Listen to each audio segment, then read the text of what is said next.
It is 6 o'clock Central African time. Good morning, everybody, and welcome to the show. It's called Rise and Shine here on Channel Africa. We're coming to you from the African perspective, live in Johannesburg, South Africa.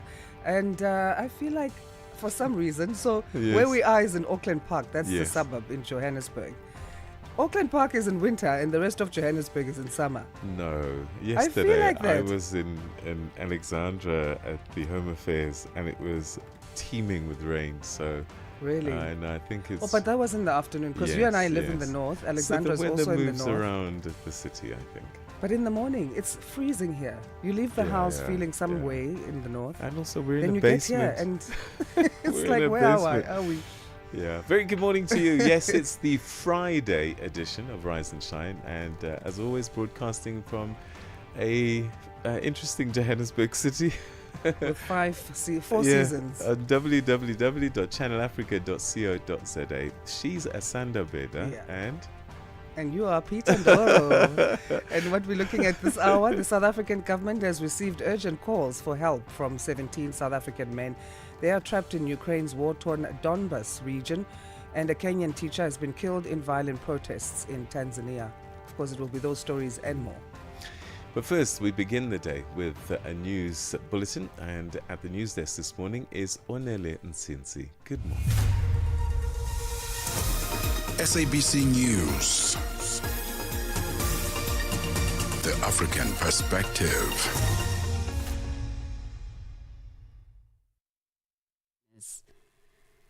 The International Criminal Court has confirmed charges of war crimes and crimes against humanity against Uganda's fugitive warlord Joseph Kony in absentia. Kony, who's leader of the rebel Lord's Resistance Army, is being charged with 39 counts of war crimes and crimes against humanity. These include murder, rape using child soldiers, sexual slavery, and forced pregnancy between 2002 and 2005. An arrest warrant against Kony was issued in 2005, making him the ICC's longest-standing fugitive. Judges dismissed a request from court-appointed lawyers acting for Kony to stay a decision in the case and instead ruled Kony could be formally charged with all 39 counts put forward by the prosecution. The paramilitary rapid support forces in Sudan say they've agreed to a proposal for a humanitarian ceasefire in the civil war, but the Sudanese army has not yet agreed to the plan which the US and Arab countries have put forward. The BBC's Tom Bateman. I think the key point here is what we've seen from the Trump administration really since the summer is a concerted attempt to try and grip this. I think some of the regional powers involved, namely Egypt, Saudi Arabia and the United Arab Emirates, who together with the US are now called this group the Quad, which have tried to exert pressure on the warring parties, the RSF and the Sudanese military. The administration has made progress in terms of trying to negotiate what they've referred to as a roadmap. Civil society organizations under the Civil 20 platform have issued a strong call to G20 leaders to prioritize solidarity, equality and sustainability ahead of the upcoming summit. Speaking at a media briefing in Pretoria, South Africa's G20 leadership unveiled their political declaration and agenda shaped by the voices of over 3,000 organizations from South Africa across Africa and around the world. South Africa's C20 Sherpa Mabalane Mfundisi emphasized the urgent need for increased investment in the Global South to bolster research, development and fair international cooperation.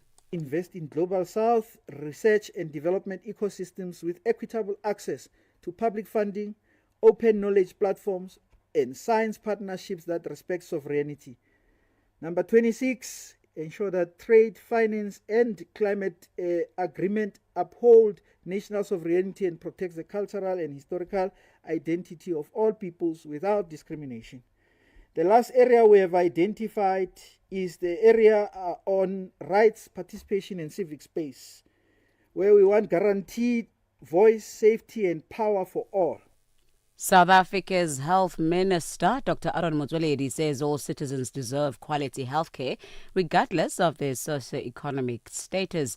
Motsoaledi was speaking at the G20 Health Ministers meeting in Polokwane in the Limpopo province.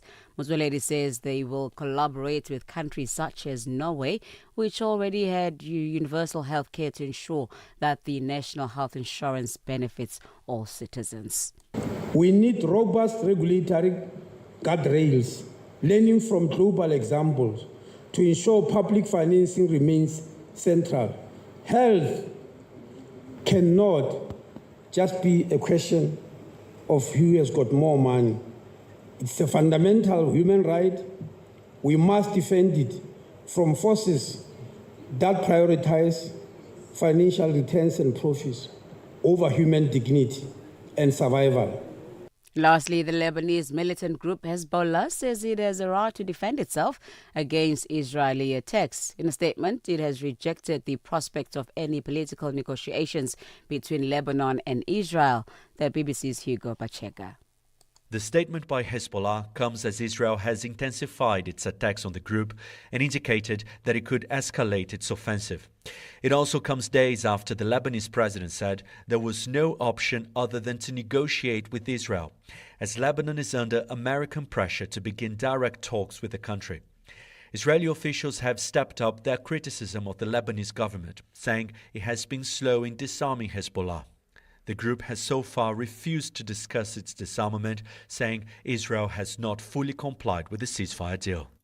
Channel Africa News, I'm Onele Tsinzi.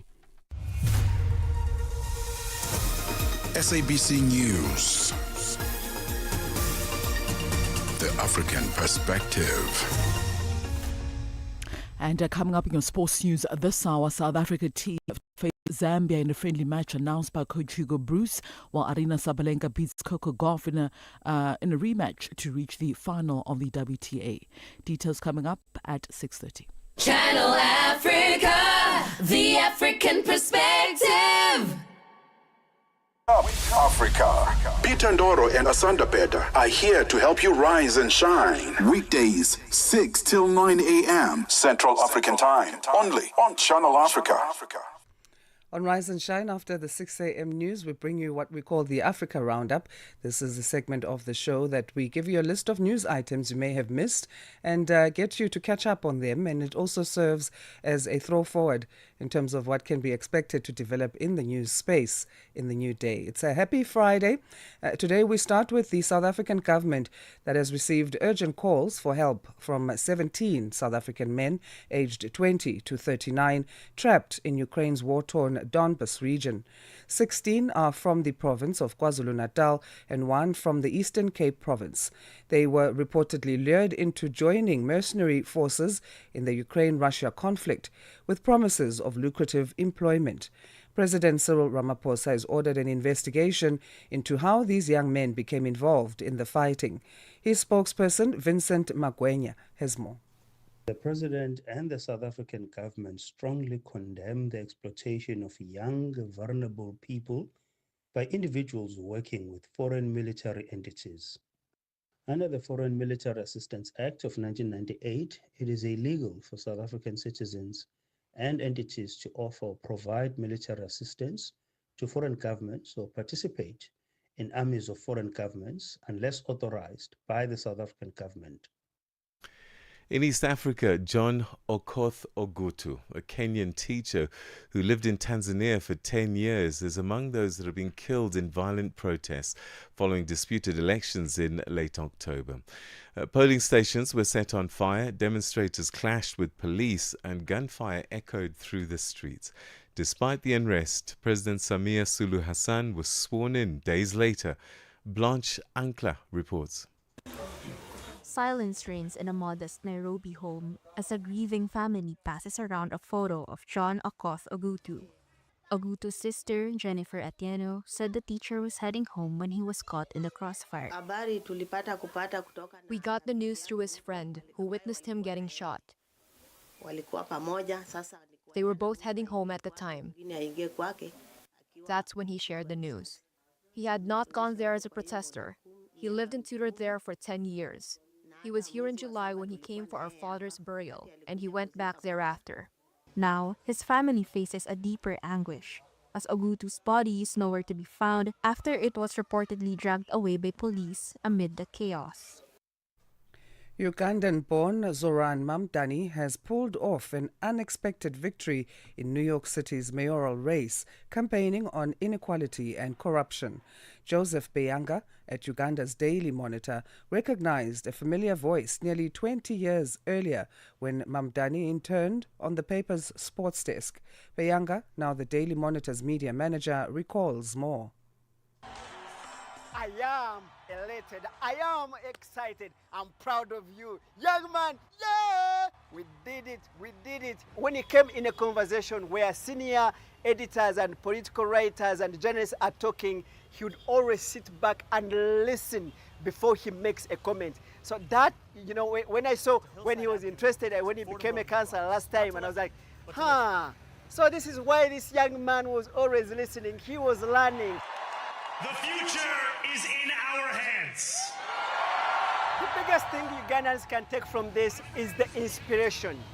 Look, there's a big lesson. You don't have to come from somewhere to be someone. That's one. Two, don't look at the odds against you. Look at the advantages and the opportunities ahead of you. Now, South Sudan's blind soccer team, which began just 5 years ago with only 2 players and borrowed ball, has claimed its first ever international tournament victory, securing a place in the 2028 Paralympics in Los Angeles. David Doyle picks up this story. They were taking part in the inaugural Division 2 of the Blind Football African Championship. It was held in Uganda's capital Kampala and organized by the International Blind Sports Federation. For players like the team's captain, Martin Paul Ladu, it's been a long road from being teased as a child. Because they will bring a stone in front of me for me to shoot. They will say that this is the ball. My mom was suffering a lot. Actually, I would give thanks to my mom because she was there for me. Blind soccer is played with a ball that makes a jingling sound, allowing players to track its movement. Guides tap the goalposts and call out instructions to help players orient themselves. Coach Simon Madol Akol says the diversity in the squad means this victory transcends the disability movement in his impoverished and fractured country. South Sudan won the tournament by defeating host Uganda 3-0 in the final. And that's how we come to the end of today's Africa Roundup. We'll do this again on Monday after the 6 a.m. news. Africa. It's time to plug into the heartbeat of the continent. Tune in to Channel Africa, your go-to radio station that broadcasts in 5 different languages. L'Afrique du Sud célèbre la journée nationale du Kabla hujaitwa kwa jina la Double K. Or more of our forests have been destroyed. Partido Africano da Independência da Guiné. Channel Africa represents every corner of this amazing land. From Lagos to Cape Town, Nairobi to Dakar, we've got you covered with the freshest news, music, and cultures. So, turn up the volume, feel the rhythm.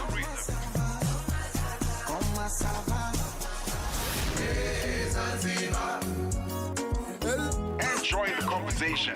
Channel Africa, the African perspective. The G20 Summit through African eyes, live updates, and expert voices only on Channel Africa. Ready to connect, innovate, and be inspired? It's all happening at Africa Tech Festival, where Africa's technology meets the world.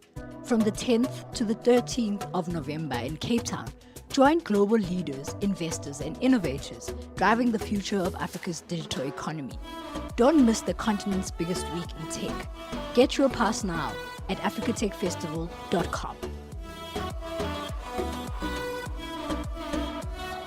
Start your day right with Channel Africa Breakfast. That smells delicious. Live, 5 days a week.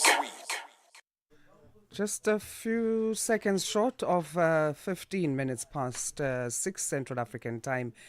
South Africa's President Cyril Ramaphosa says growing global inequality is deepening social divides and threatening stability.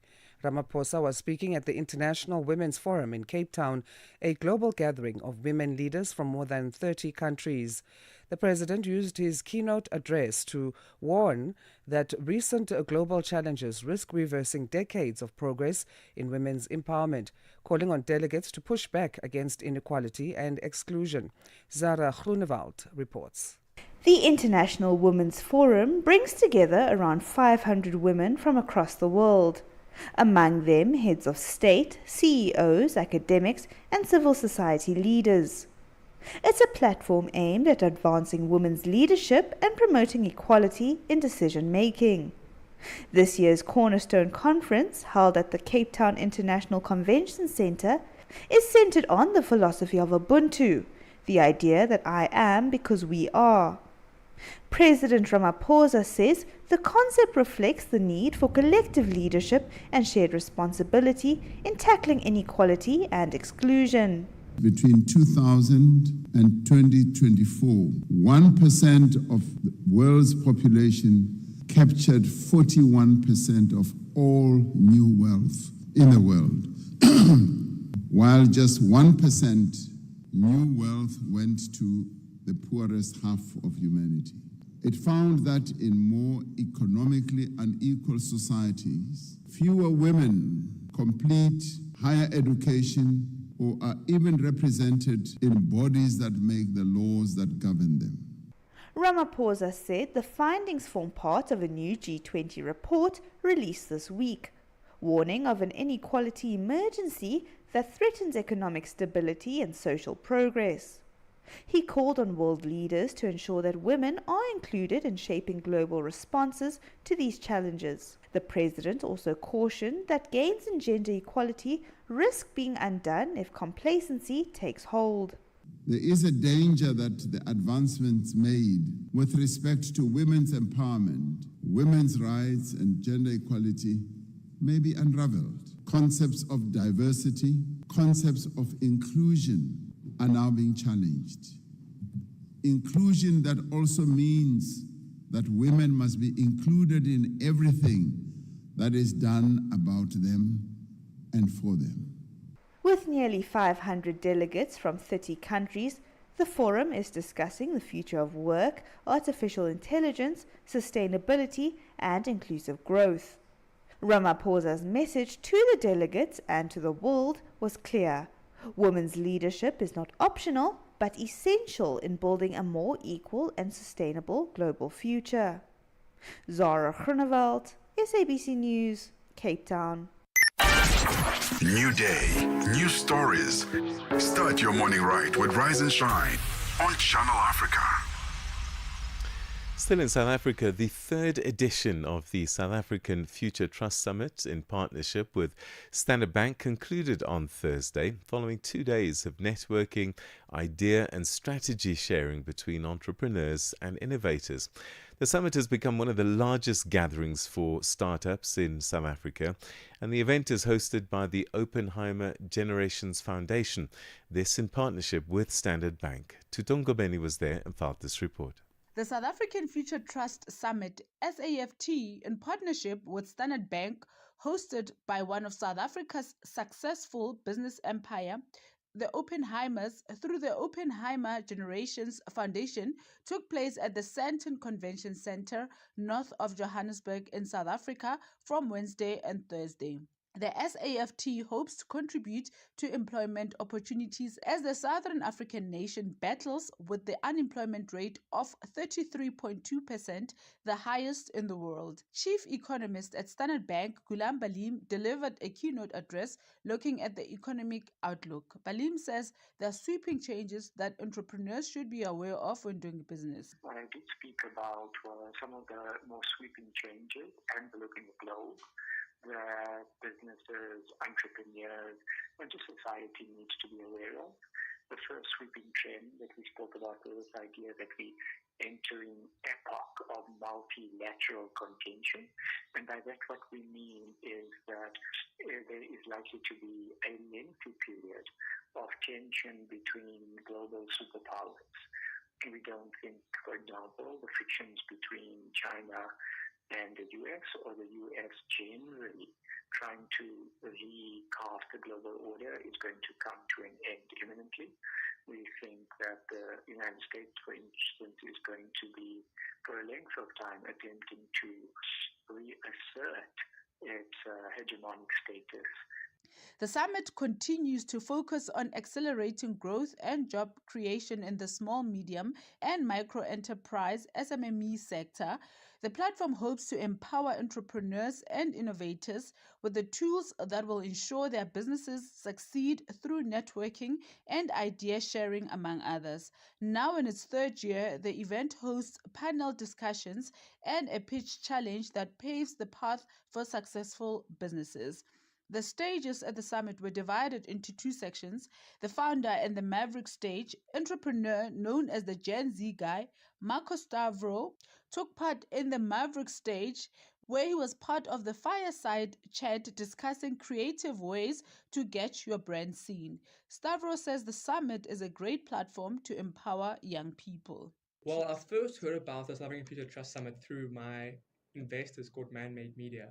And they kind of were, the Oppenheimers approached South Africa and they're wanting to kind of create this entrepreneurial ecosystem and cultivate a sense of entrepreneurship in South Africa, because that's one of the ways that we're going to solve unemployment is through SME development and entrepreneurship. And so me being a young entrepreneur and me kind of having access to different universities and kind of youth communities, that we partnered up with them to drive growth specifically in that area. And I've been speaking with them and partnering with the last 3 years. And the big thing I think that the challenge we're trying to solve is that a lot of young people and people in general don't know about these events. They don't know where to go to get these events, and they don't have the resources, more than capital, but it's the network, the resources, and the information to start building. Founder and Chief Executive Officer of Loop Mobility and Payments, entrepreneur Imtiaz Riley was part of the panel that spoke about the impact of technology transforming townships. Riley says his payment solution has transformed the minibus industry. I come from a family of minibus taxi entrepreneurs. My grandfather was in the taxi industry for generations. My father was in the taxi industry for generations, and digital payments within that space has been something that people was dreaming of for years, but nobody's kind of been able to bring that to life. So we followed the design thinking approach, where we unpack the pains and gains of the current system. We're trying to cap it on the gains and trying to improve the pains. There's definitely a growing market for digital payments. I believe that digital payments can flourish should people get access, and that's what we're trying to do, giving people access to digital payments. YouTube chef, author, and entrepreneur Firms was also part of a panel discussing the recipe for success. No, I'm sitting on a panel, actually, with Chef Ruben Riffle and Jay Something, and we're going to be talking about our journey in social media, as in general. Well, sorry, our journey in food, was mine specifically in social media. And I kind of want to show people how did I use social media just to get people knowing more about it. For Channel Africa News, I am Tutongo Beni in Johannesburg. South Africa's Deputy Chief of Police in the city of Ekurhuleni, Brigadier Julius Mkhwanazi, was at the center of proceedings at the Madlanga Commission on Thursday over his links to attempted murder accused and alleged cartel member Vusumuzi Cat Matlala. Evidence presented showed that Brigadier Mkhwanazi signed 2 memorandums of understanding with Matlala's security company without the approval of suspended Ekurhuleni Police Chief Jabulani Mapiyeye. Mapiyeye also testified on Thursday, detailing the challenges faced in the Ekurhuleni Police Service at the time. Sbahle Mota reports. Metro Police Chief in Ekurhuleni, Jabulani Mapiyeye, testified that Deputy Police Chief Brigadier Julius Mkhwanazi entered into a memorandum of understanding with Vusumuzi Cat Matlala. He testified that this was to provide security training for officers in the metro. Chief Mapiyeye states that the agreement between Matlala Security Company and the city of Ekurhuleni was unlawful. They do not have legislative powers to do some of the activities which are mentioned above. Such as? such as He speaks of... the movement of criminals, tracking suspects, Yes. and other resources we use when engaging, chasing, and arresting of these highly trained skills and repeat offenders that are not afraid to fight back with police when cornered. The issue of the blue lights installed in Matlala's vehicles also took center stage on Thursday.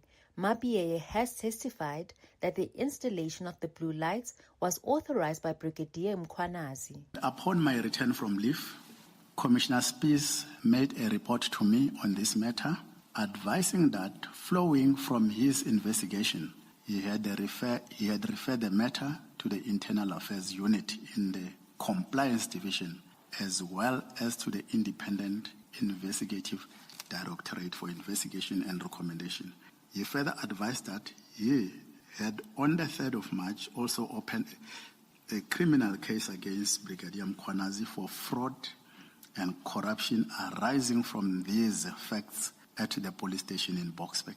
Further testimony from Mappiele has seen Brigadier Mkhwanazi accused of trying to run a parallel security process at the State of the City address in March 2022.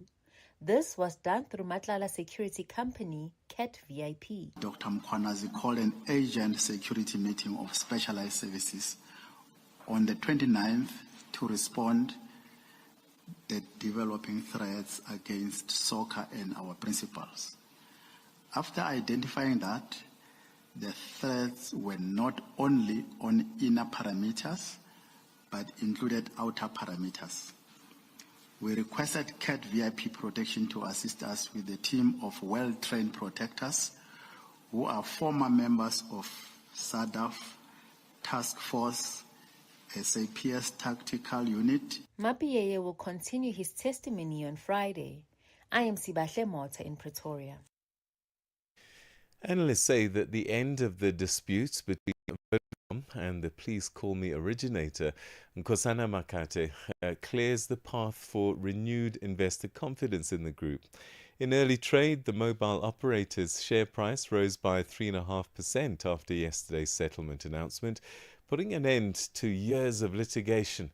Vodacom has not disclosed how much it's paying Makate, but says that it's been accounted for in its interim results due on Monday. SABC News economics reporter Nosipo Khadebe has more. Analysts have estimated that the out-of-court settlement between Vodacom and Please Call Me originator Nkosana Makate is likely less than 1% of the group's annual revenue. Portfolio manager at Mianzo Asset Management, Tembeka Sobekwa, says based on the latest trading statement, the payment could be between 350 to 700 million rand, far below what Makate once sought. They sent an updated trading statement where they restated what they expect their earnings to increase by, where initially they'd expected their earnings to increase between 40 and 45%. They're now expecting the increase to be in the range of 30 to 40%. So you can see that downward, them downgrading the earnings increase is to take into account that settlement amount. So even though they don't disclose it, so it's not material in their lives, you can kind of calculate that, it should be somewhere in the range of 500 million. Sobekwa says the resolution is positive for Vodacom and shareholders. So this removes the uncertainty in investors' minds that at some point during the earnings results season, they'll now be facing this massive obligation that they now have to push through into their income statement that is to the tune of billions and billions of rands. So it definitely does remove that uncertainty, and then we can focus, and also I can imagine for management themselves, they can focus on rolling out their strategy and have this kind of case closed and behind them. In a brief statement, Makate confirmed the case has been settled and subject to confidentiality. Nosipo Khadebe, SABC News, Johannesburg. Every voice matters. Every moment counts. Celebrate life with Channel Africa. The African perspective. Now in your pocket. Get in touch with us on Rise and Shine and Channel Africa, the channel, generally by going to our social media platforms. At Channel Africa 1 is our handle across those different platforms. They would love to hear from you, your questions or your comments. It's now 6:30 Central African time. Let's say good morning to Onele Nsinzi. She has our news headlines. SABC News. Headlines. The African Perspective. Thank you, Asanda. The International Criminal Court has confirmed charges of war crimes and crimes against humanity against Uganda's fugitive warlord Joseph Kony in absentia. Kony, who was leader of the rebel Lord's Resistance Army, is being charged with 39 counts of war crimes and crimes against humanity. The paramilitary rapid support forces in Sudan say they've agreed to a proposal for a humanitarian ceasefire in the civil war. And several world leaders gathered in Brazil for the UN COP30 climate summit have criticized U.S. President Donald Trump for his rhetoric on climate change. Channel Africa News, I'm Onele Nsinzi. SABC News. Headlines. The African Perspective. Let's take a look and see what's happening in the world of sport. I suspect there's going to be quite a bit in terms of looking forward to a sporting weekend. Well, let's find out as we say good morning to Musibudi, Rachel Makura. Sports on Channel Africa. The African Perspective. Thank you so much, Peter. Very good morning from the sports desk. We'll start with Sir Hugo Bruce, the head coach of the South African men's national football team. Bafana says he has no intention of recalling the informed Wydad Casablanca attacker Temenkosi Lodge, despite the players' impressive performances in Morocco. So Bruce earlier on Thursday announced his latest Bafana squad for the upcoming international friendly matches against Zambia that is set to take place next week at the Nelson Mandela Bay Stadium in South Africa's Eastern Cape province.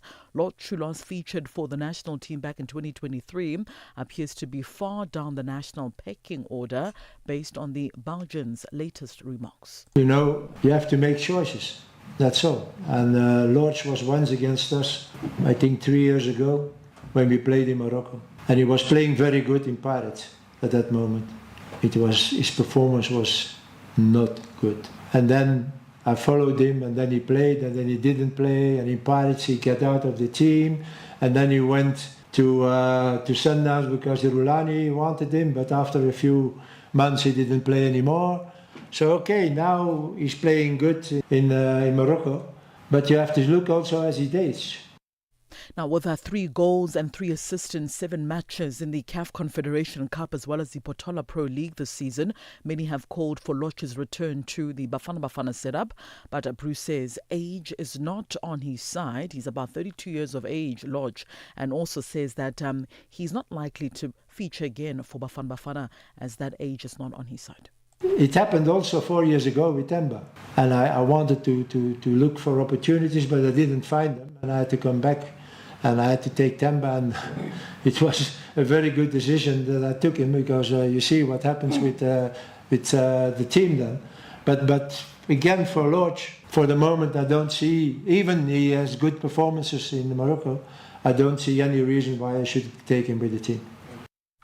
Well, we'll stay with football news. South Africa as well as Qatar played out to a tense 1-1 draw that leaves Amajimbos in a very strong position in their group, while also keeping the host hopes alive of progression at the FIFA Under-17 World Cup. So Qatar struck very early through Yazan Mohammed, who fired a low shot into the bottom corner to give the home side a dream start. But South Africa responded swiftly with Emil Witbooi rising to the occasion and heading home a superb equaliser. Witbooi was outstanding throughout that match, anchoring Amajimbo's midfield with composure and drive.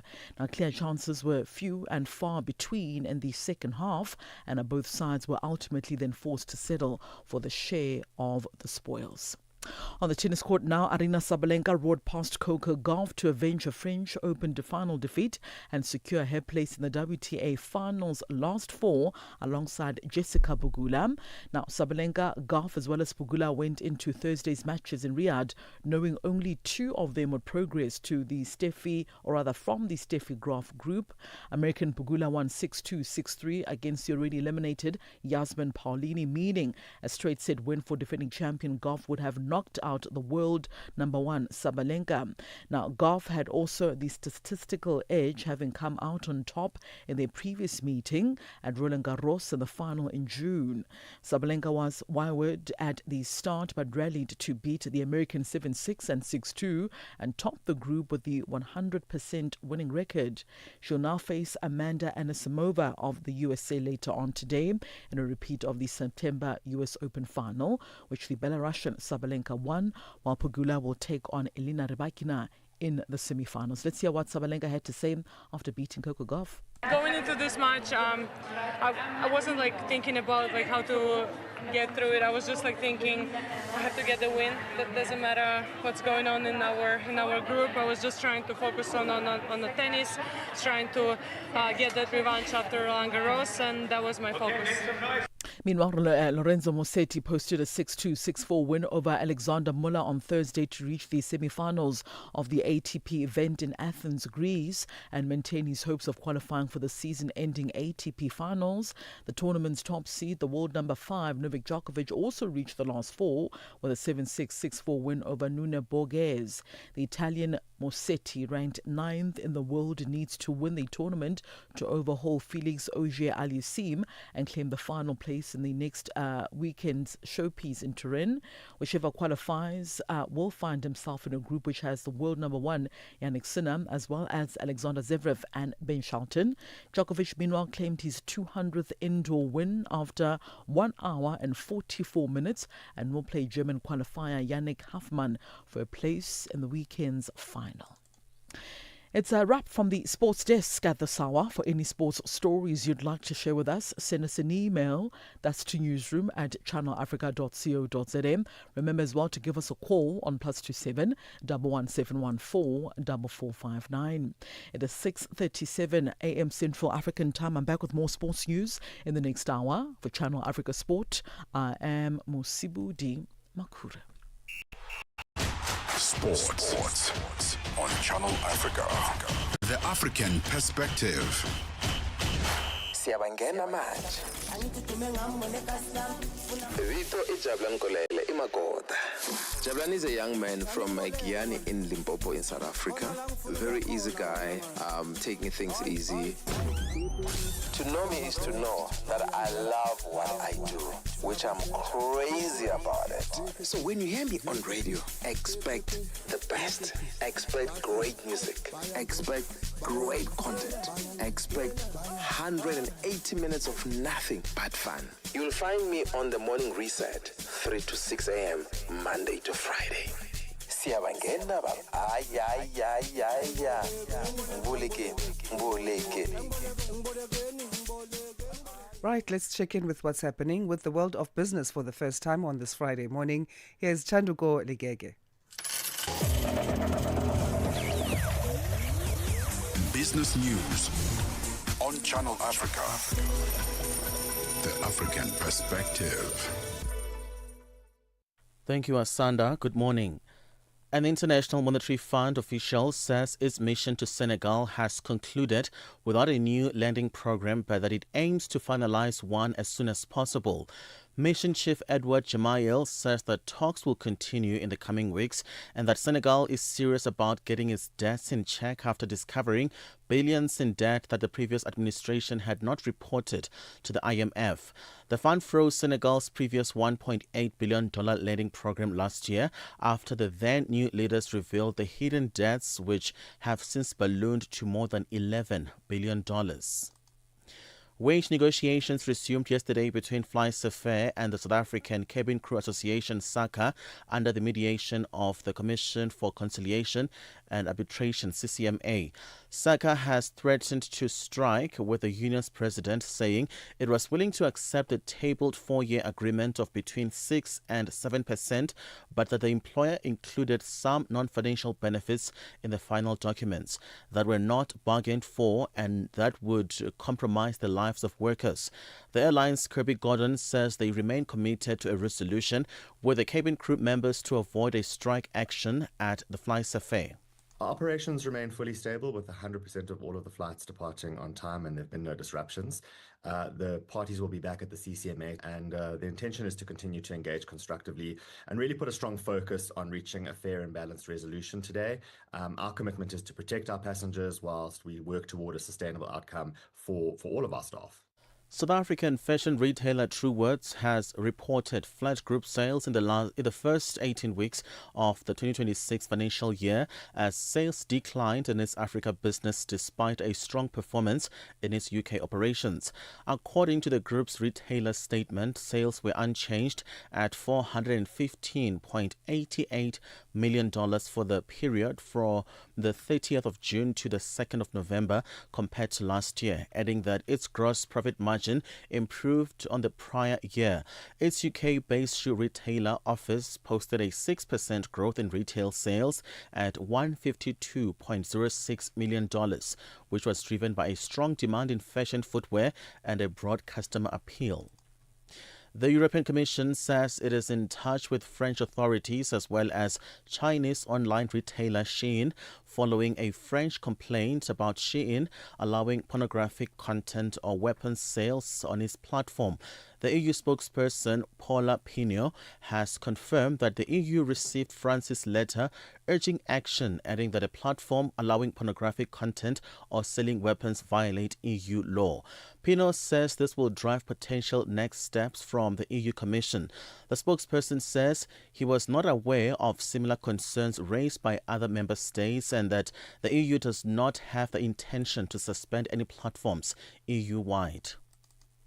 Shareholders of the electric car company Tesla have approved a record-breaking pay package for the owner Elon Musk. More than 3/4 of shareholders voted in favor of the plan.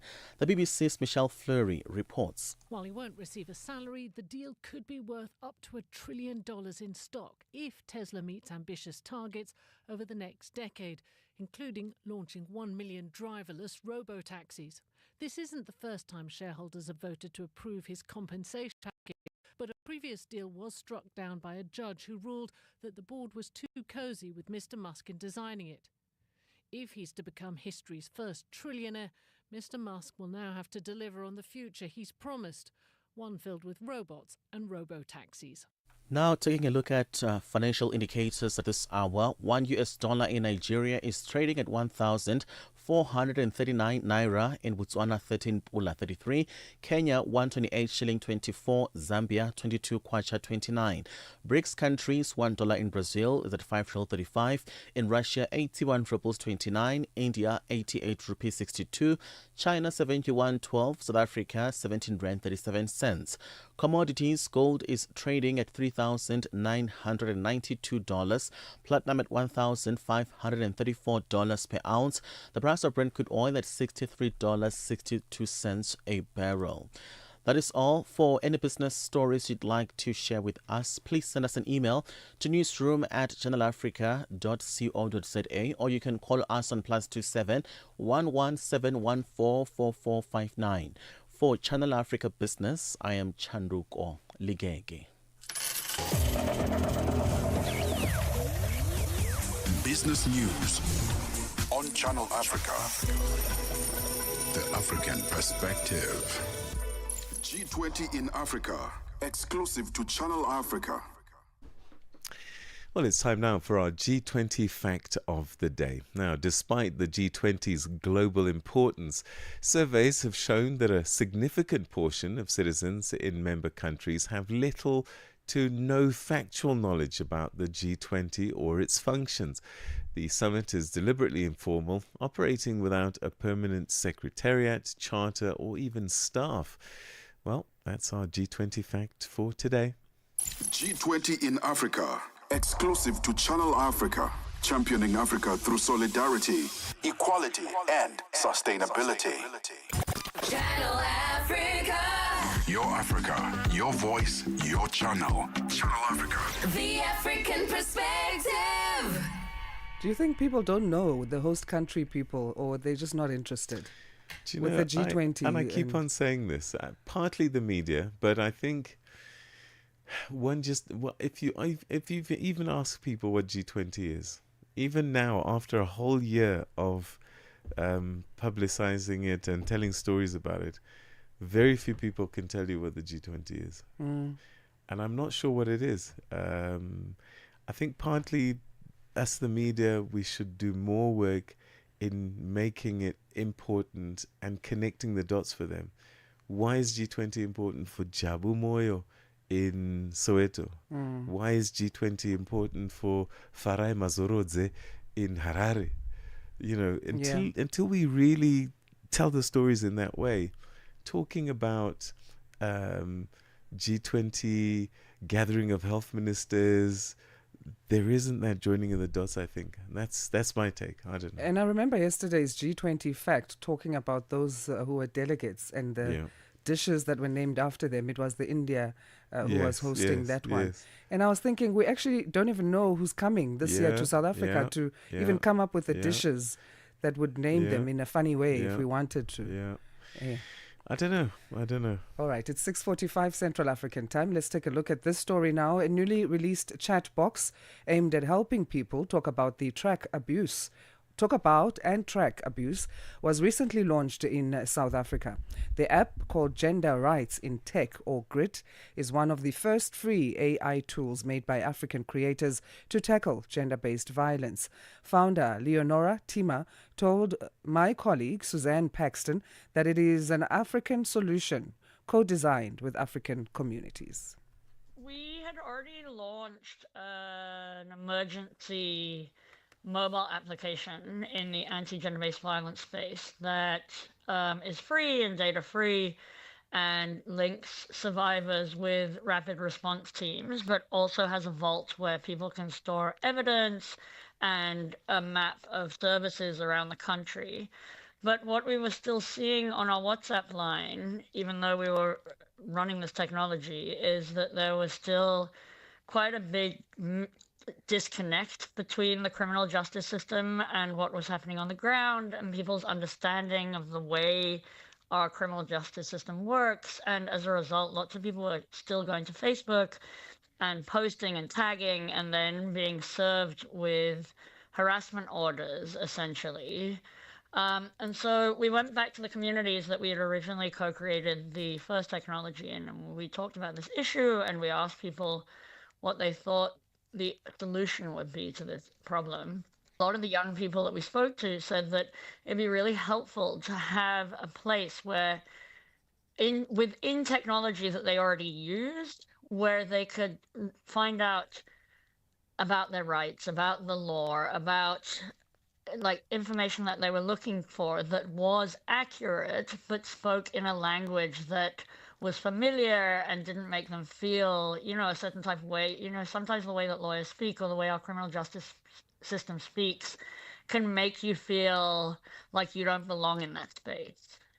And so that's where the premise for the chatbot came from. Yeah. All right. I see that you are also, you also have experience in gender-based violence in the family, death, and this is also sort of the inspiration behind this.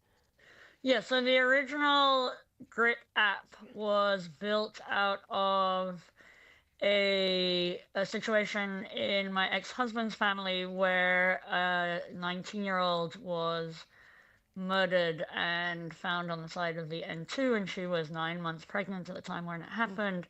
And then in helping her family and witnessing her family and him navigate this situation, at that time when it happened, the DNA backlog was also particularly bad, which complicated everything as well. So I really saw how how hard it was for people within situations of gender-based violence, and also the stigma and the re-traumatization, and how hard it was to access services as well. And so that's where the original founding idea for GRIT, the organization, came from. So, how does the AI aunt work? Susie, I think you call her. Zuzi, yes. Zuzi. So she is deployed. We're about to re-release our mobile application, and she's deployed on that. That goes out to about 15,000 people use it currently across the country. But she's also deployed over WhatsApp, web-based, and Facebook, with this idea that using platforms that people already use rather than expecting people to come to new platforms. And then she introduces herself as an AI chatbot, talks people through very basically some of the ethics involved with that, what we do with the data, and then is trained to be very chatty and can talk to people about a variation of topics loosely associated with gender-based violence, but including like sexual reproductive health, HIV, access to abortion, and then a lot to do with the criminal justice system, what your rights are, but also just how to navigate relationships. We found that a lot of young people wanted just to talk to her about their relationship and what was normal and how to navigate it and those kind of things. That was Gender Rights in Tech, or GRIT founder Leonora Tima. The sound of Africa is evolving. Experience our new mobile app. Free to download, free to connect. Right, let's take a look at this story now. South Africa's President Cyril Ramaphosa has defended his decision to select a panel that will recommend the appointment of the next National Director of Public Prosecutions. He's also described as disturbing the prevention of foreign nationals from accessing health services in the country. He was answering oral questions in the country's National Assembly. Lulama Macha reports. DAMP Glenis Breitenbach criticized Ramaphosa, saying it's shocking that the panel does not have a person experienced in prosecuting criminal matters. BOSA leader Dr. Musi Maimane suggested that the panel should rather be chaired by other members of the GNU to avoid conflict of interest when ANC members are to be prosecuted in future. Ramaphosa expressed full confidence in the panel and its chairperson, Minister of Justice and Constitutional Development, Mamuloko Kubai.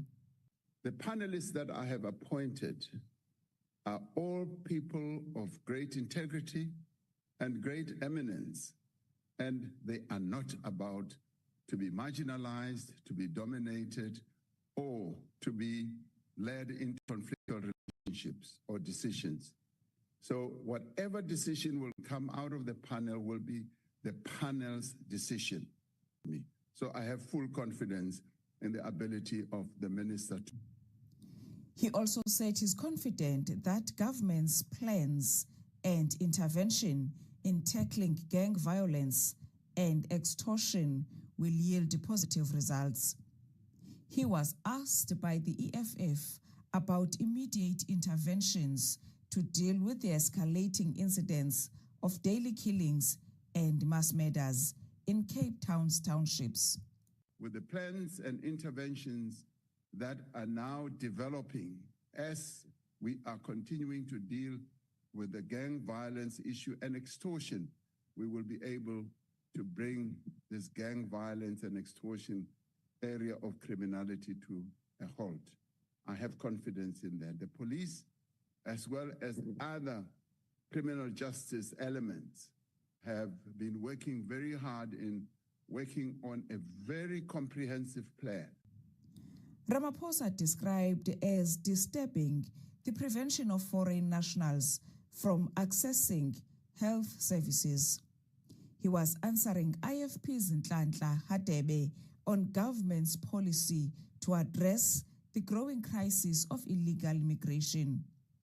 Ramaphosa says in the past financial year, over 51,000 cases of nationals who are frequent transgressors. It's been very disturbing, and it continues to be disturbing to see how ordinary people are being forced out of our health services just because they come from other countries. This is not us. This is un-South African. This is not Ubuntu. Meanwhile, the MKP was continuously teased in the House due to the absence of suspended Deputy President and Leader of the Opposition, Dr. John Hlophe. National Assembly Speaker Thoko Didiza was constantly forced to come to the defense of the MKP. No, it's none of her business. It's none of anyone's Order. business. Anyway. Honorable Sienesen. Madam Speaker, as the former leader of the opposition, I'm a bit worried about who my successor title is. Honorable members, order. Order, please allow Douglas to ask his question.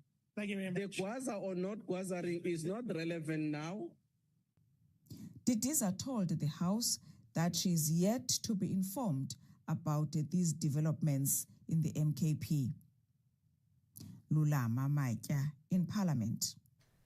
The ongoing federal government shutdown in the United States is now in its 37th day, the longest in history, after surpassing the previous record of 35 days set in 2019 during President Donald Trump's first term.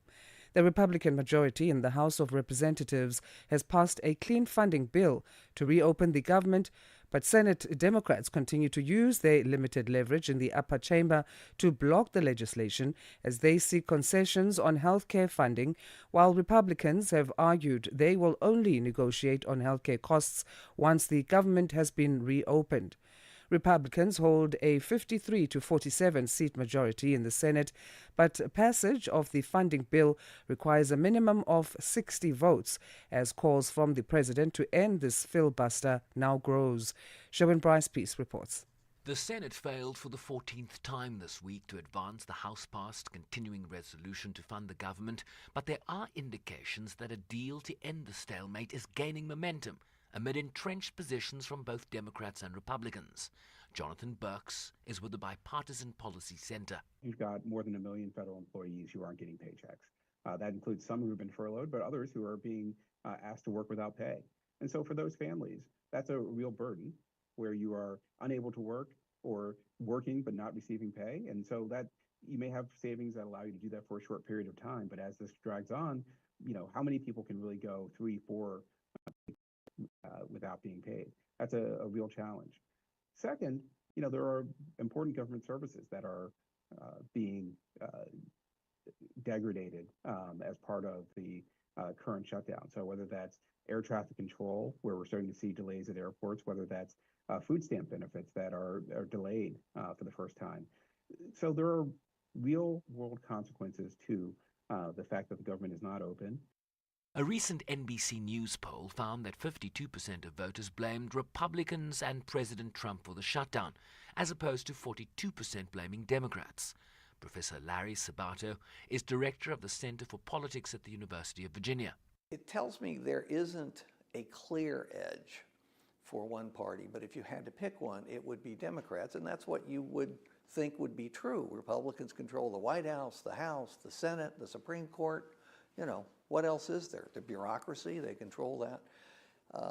And so my sense of it is that if Democrats find a way to end this soon, they will end it on a note that will help them because the public's already tilting toward them. This as the U.S. Transportation Secretary, Sean Duffy, announced that he would order 10% of flights at 40 major U.S. airports to be cut starting Friday, unless a deal to open the government is reached. There'll be frustration.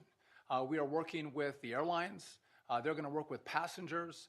But in the end, our sole role is to make sure that we keep this airspace as safe as possible. President Trump also calling for the Senate rule requiring 60 votes to pass most legislation to be scrapped to a simple majority. It's time for Republicans to do what they have to do, and that's terminate the filibuster. It's the only way you can do it. And if you don't terminate the filibuster, you'll be in bad shape. Countless public servants are now not being paid, and the air traffic control system is under increasing strain. We must get the government back open soon and really immediately. Thank you, my friends. While Democrats, after securing sweeping victories in elections this week, including the mayoral race in New York City and the governor's races in New Jersey and Virginia, are a party feeling more emboldened. Listen to Senate Minority Leader Chuck Schumer. We have asked Republican leaders for months to sit down and talk to us, talk with us. They've refused and barreled us into a shutdown. Right, let's take a look at what's happening in the next hour now. It's 7 o'clock Central African time, and you're listening to Rise and Shine. We're broadcasting live from our studios in Johannesburg.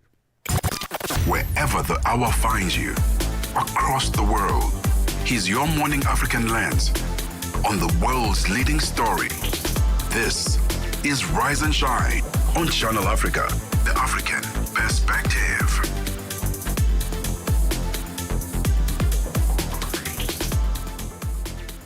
Yes, indeed. The second hour of the program, Friday edition of Rise and Shine on Channel Africa, where we bring you the African perspective. Thanks for joining us. I'm Peter Ndoro. My name is Asanda Beda. A story we touched on our Africa Roundup in the previous hour. We'll be delving deeper into that, having a chat about the 17 South Africans who have reportedly been lured into joining mercenary forces in Ukraine's Donbas region, with reports suggesting they were promised lucrative jobs. Of course, that story and more will be coming up.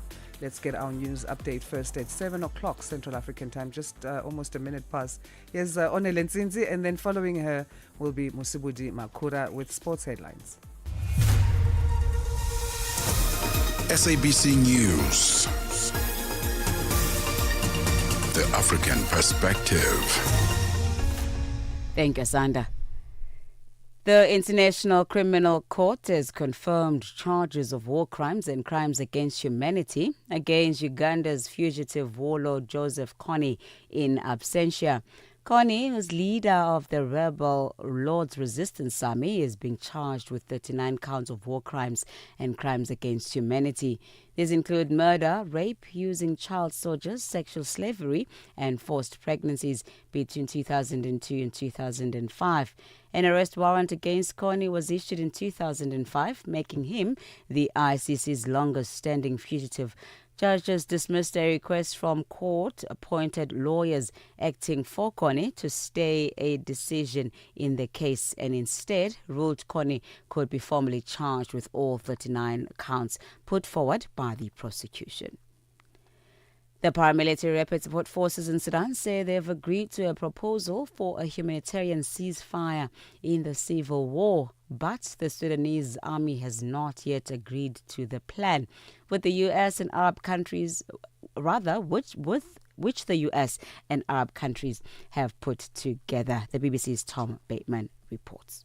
I think the key point here is what we've seen from the Trump administration really since the summer is a concerted attempt to try and grip this. I think some of the regional powers involved, namely Egypt, Saudi Arabia and the United Arab Emirates, who together with the US are now called this group the Quad, which have tried to exert pressure on the warring parties, the RSF and the Sudanese military. The administration has made progress in terms of trying to negotiate what they have referred to as a roadmap. South Africa's President Cyril Ramaphosa has told the National Assembly that he does not interfere in prosecutorial matters. He says his job is to make sure that the people appointed to run prosecutorial institutions do their job independently. Ramaphosa was answering oral questions in the National Assembly. He was asked about the criteria that he uses in selecting a panel that will recommend the appointment of the next Director of Public Prosecutions. He expressed confidence in the panel and its chair, who is the Minister of Justice and Constitutional Development, Mamoloko Kubai. I do not interfere in prosecutorial matters. I have made this very clear in this very House that as President, I am not prepared to act as a prosecutor, as a policeman, as a judge, or any of those. because we have people who've been appointed to execute these tasks. My job is to make sure that those people are appointed. There may be possibilities that there's a temptation to get involved, but I've always guarded against that I should not. Civil society organizations under the Civil 20, a platform, have issued a strong call for G20 leaders to prioritize solidarity, equality and sustainability ahead of the upcoming summit. Speaking at a media briefing in Pretoria, South Africa, C20 leadership unveiled their political declaration, an agenda shaped by the voices of over 3,000 organizations from South Africa, across Africa and around the world. South Africa's C20 Shepherd Mabalane Mfundisi emphasized the urgent need to increase investment in the global South in order to bolster research, development and fair international cooperation. Invest in global South research and development ecosystems with equitable access to public funding, open knowledge platforms and science partnerships that respect sovereignty. Number 26, ensure that trade, finance and climate agreement uphold national sovereignty and protects the cultural and historical identity of all peoples without discrimination. The last area we have identified is the area on rights, participation and civic space, where we want guaranteed voice, safety and power for all. Lastly, several world leaders gathered in Brazil for the UN COP30 climate summit and have criticized U.S. President Donald Trump for his rhetoric on climate change. Trump is one of the summit's notable absentees, along with the leaders of China and India. The BBC's Justin Rowlett. One after another, world leaders, mostly of smaller nations vulnerable to climate change, have lined up in the Amazonian city of Belém to criticize the U.S. president.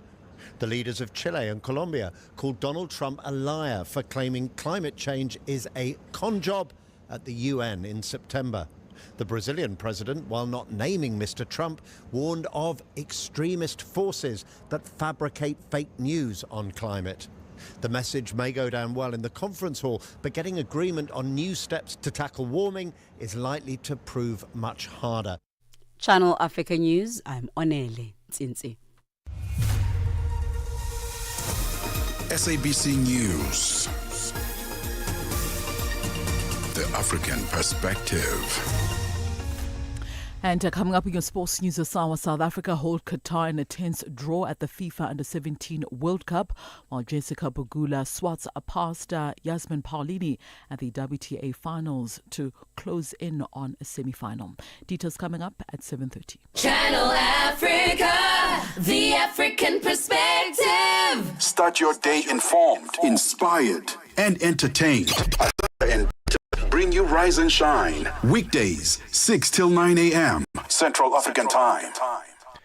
A harmonized rights and legal framework that seeks to advance labour migration governance across Africa has moved another step closer to implementation.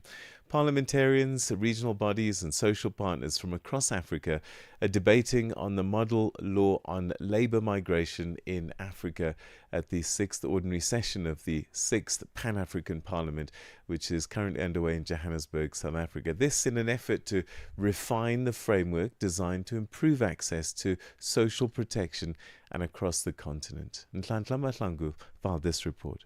The Model Law on Labour Migration is a legislative framework developed by the Pan-African Parliament to help African Union member states create or revise their national laws to better protect the rights of migrant workers. It is designed to harmonise national legislation with international labour standards, ensuring fair recruitment, protection of rights and access to social protection for migrant workers across Africa. The draft is being refined through consultations with various stakeholders and is expected to be finalized and adopted by the Pan-African Parliament. PEP Committee on Trade, Customs and Immigration Matters Chair John Bideri says labour migration is a powerful driver of regional integration and development, but only when governed in a way that protects dignity, rights and opportunity. Labour migration is a defining feature of Africa integration and socio-economic transformation. Every year, millions of Africans move in search of employment, and decent livelihoods. However, national laws governing recruitment, social protection, and mobility remain fragmented. Migrant workers often experience discrimination, unsafe conditions, and weak access to justice. The deplorable and worrying situation of migrants, including migrant workers in many host countries who are reported to face violations of labor and other rights of migrant workers, xenophobia attacks on migrants, and arbitrary expulsions highlight the challenges to achieving decent work, equal treatment, and the protection of human rights, including labor rights. Alexio Musindo, Director for the Decent Work Team for Eastern and Southern Africa at the International Labour Organization, has commended the Pan-African Parliament for its commitment to support the adoption of the model law on labour migration. Allow me to commend the Pan-African Parliament for its leadership and vision in advancing this crucial framework.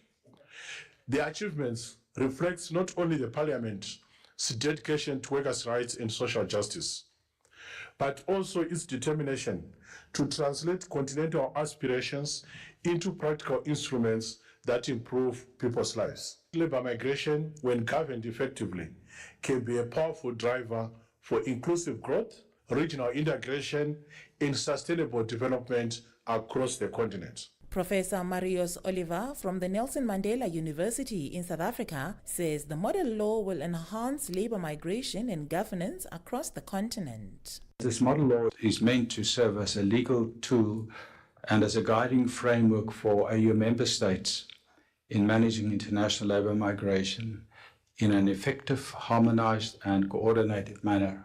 Of course, this law has to be domesticated in whatever form the countries would like to have it adopted. The model law combines human rights, but also inclusive of fundamental labour rights and developmental and gender-based approaches. It supports concrete action by ILO constituents, Pan-African Parliament and other stakeholders on the promotion and implementation of AU, REX, and international legal instruments and policy frameworks, including but not limited to ILO international labour standards. The draft model law on labour migration in Africa is currently being debated at the PEP plenary for consideration and adoption. It will subsequently be recommended to the AU policy organs, and it is anticipated to undergo extensive advocacy for domestication by AU member states. Reporting for Channel Africa, I am Ndlandla Mahlangu in Johannesburg. From Cape to Cairo, Dakar to Dar es Salaam, rise and shine with Peter Ndoro and Asanda Beda on Channel Africa. 17 South Africans are reportedly being lured into joining mercenary forces in Ukraine's Donbas region, with reports suggesting they were promised lucrative jobs. President Cyril Ramaphosa has condemned the exploitation of young, vulnerable citizens and is working to bring them home.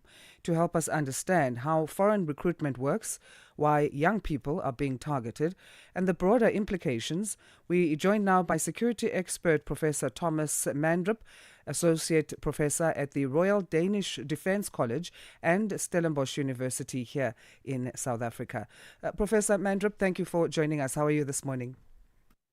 I'm fine, thank you. And thank you for having me, Asanda. And good morning to your listeners. We appreciate your time. So 17 South Africans reportedly recruited into mercenary forces in Ukraine.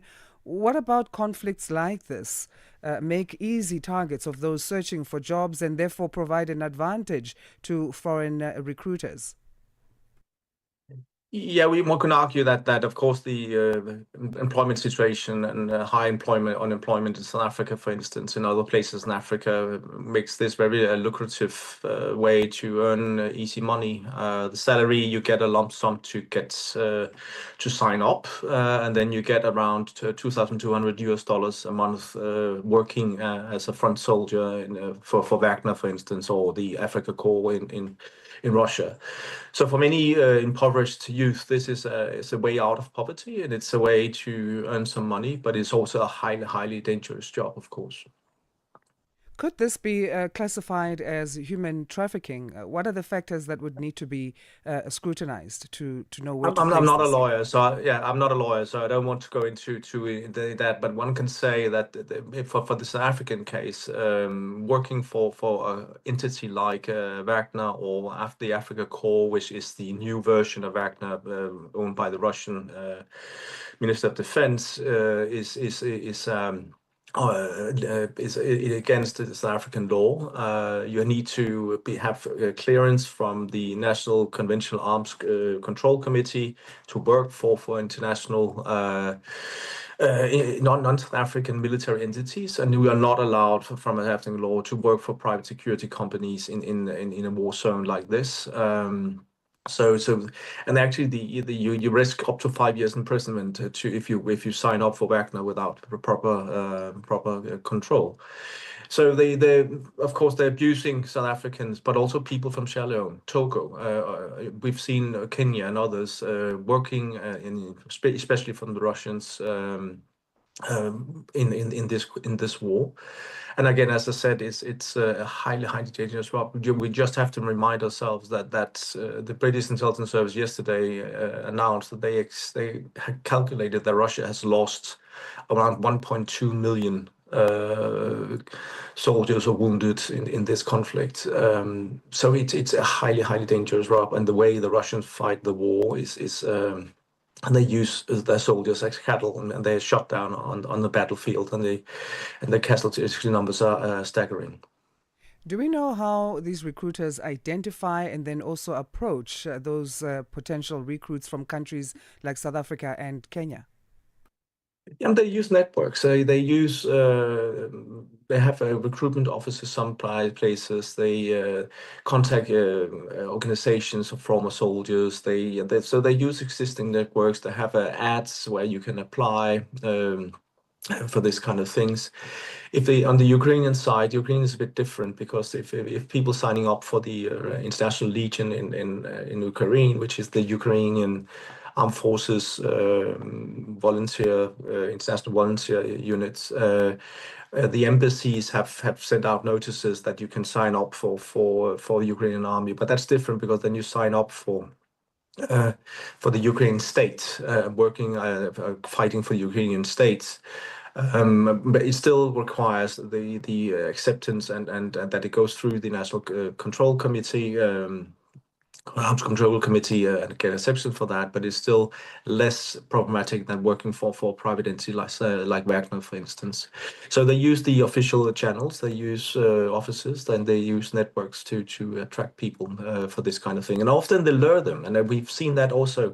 We've had so many cases now, also in Russia, where women, especially from Africa, are lured to Russia on the account of being told that they're going to have a very lucrative job, and then they end up working like semi-slaves in arms factories, producing drones and other military equipment, and it's very difficult to get out and difficult to get home if you don't want to be there anymore. And that's so it is, as you say, there is elements of what one would consider trafficking in that sense. And it's again, if you sign into an army like this, and you want to get home, it can be quite difficult to get out of that contract. And seemingly, that's for these sake of these young South Africans, one can hope that the president is successful talking to most Putin. We don't know who yet, who they're working for, but most likely is Russia.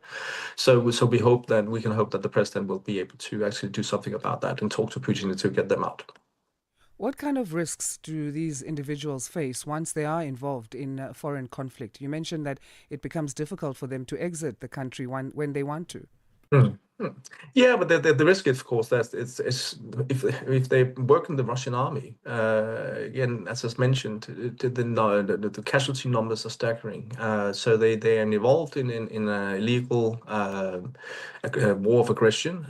They're contravening South African law. So they're both the risk of being killed or wounded in the conflict itself, is the risk of facing criminal charges when they come home because they contravening South African law. So there's a lot of risk in this. And again, for maybe there's a $2,200 a month, which is the reported amount they get. Maybe that can sound a lot of money for if you're unemployed, but to risk your life and to risk 5 years imprisonment for mercenary activity is not worth it. Professor, we'll leave it there, and thank you so much. I guess we need to, as young people need to learn the lesson to be more vigilant and do background checks and proper due diligence before accepting such offers. Yes, thank you. Appreciate your time. Professor Thomas Mandrup from the Royal Danish Defence College and Stellenbosch University, helping us unpack the complex issue of South Africans being recruited into mercenary forces in Ukraine. He also cites an example of Kenya that he's seen. In the next hour, we will continue with this discussion and speak to a civil rights organization, Forum for South Africa, and this organization is calling for the government to urgently help the men aged between 20 and 39. The world is watching Johannesburg. Leaders from the planet's biggest economies gather to make decisions that shape nations, markets, and futures. You already know Channel Africa will be right there, bringing you the conversations, insights, and analysis that matter. The best is yet to come. The G20 Summit from the 22nd to the 23rd of November. As it happens, from an African perspective, stay tuned to Channel Africa and get all the G20 analysis. South Africa is preparing to reopen one of the most painful and unresolved chapters of its past. On Monday, the 10th of November, a new judicial inquiry known as the Kampepe Commission will begin public hearings in Johannesburg to examine why dozens of apartheid-era cases were never prosecuted, despite strong evidence presented to the Truth and Reconciliation Commission more than 20 years ago. The inquiry, appointed by President Cyril Ramaphosa, will investigate allegations that political interference inside the state, including within the police and the National Prosecuting Authority, may have blocked these cases from ever reaching court.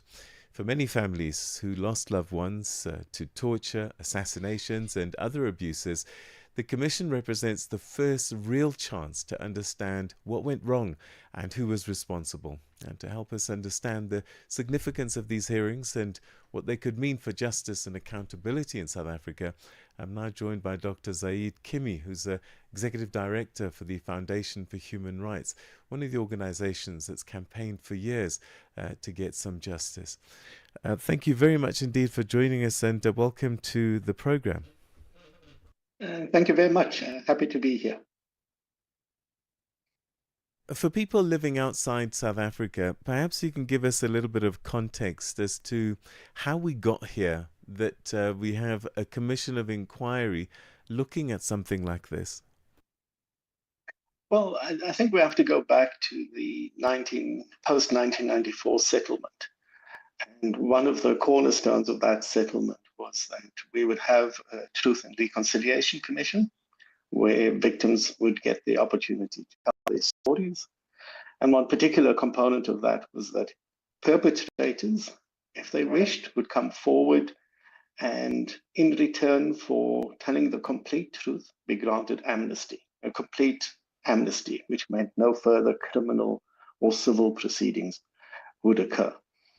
The other side of the coin was that if you failed to get amnesty or if you didn't come forward, you would still be susceptible to prosecution. And that was the legal arrangement that underpinned our transition. And indeed, when the Truth and Reconciliation Commission completed its work, it handed over a number of cases to the National Prosecuting Authority and asked, and they were then expected, compelled to proceed with investigating and prosecuting those cases. And the nub of the argument is that, as you pointed out earlier, that didn't happen, that those cases were abandoned and that the statutory authorities then failed in their constitutional responsibility to investigate and prosecute those cases. When did you start to realize that nothing is happening or is going to happen unless the authorities were pushed? So the cases were handed over in 2003 when one part of the TRC, the Amnesty Committee, completed its work. And there were a couple of attempts by the state to introduce an alternative amnesty process. Those were all challenged in court.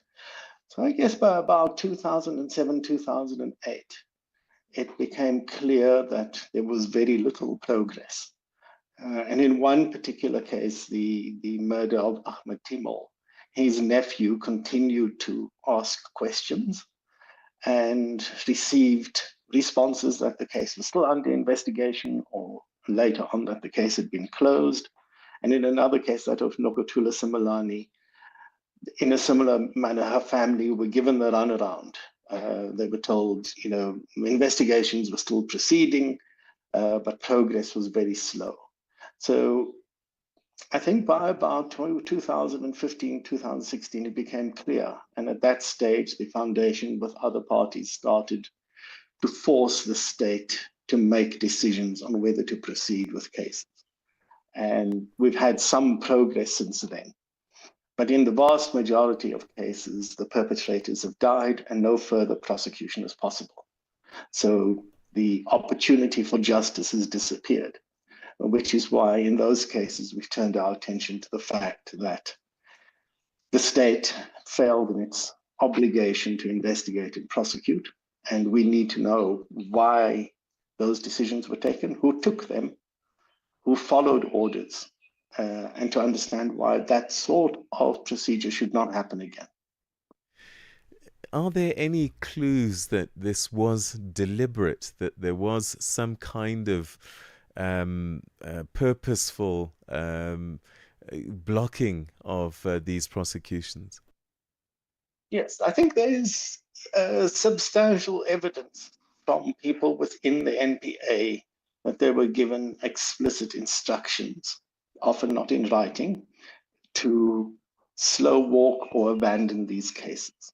But nothing demonstrates the failure more than the fact that once we eventually got some of these cases to court, there are 3 or 4 cases that proceeded to criminal trial. Even 20 years later, prosecutions were possible. So even after a lengthy delay, it was still possible to get justice in a small number of cases. And that just demonstrates that were the same vigor and action applied to those cases back when they were fresh, back in 2003, many more prosecutions would have been possible. And it seems clear to us that this was not a case merely of people lacking capability or lacking resources. This was a deliberate decision not to prosecute.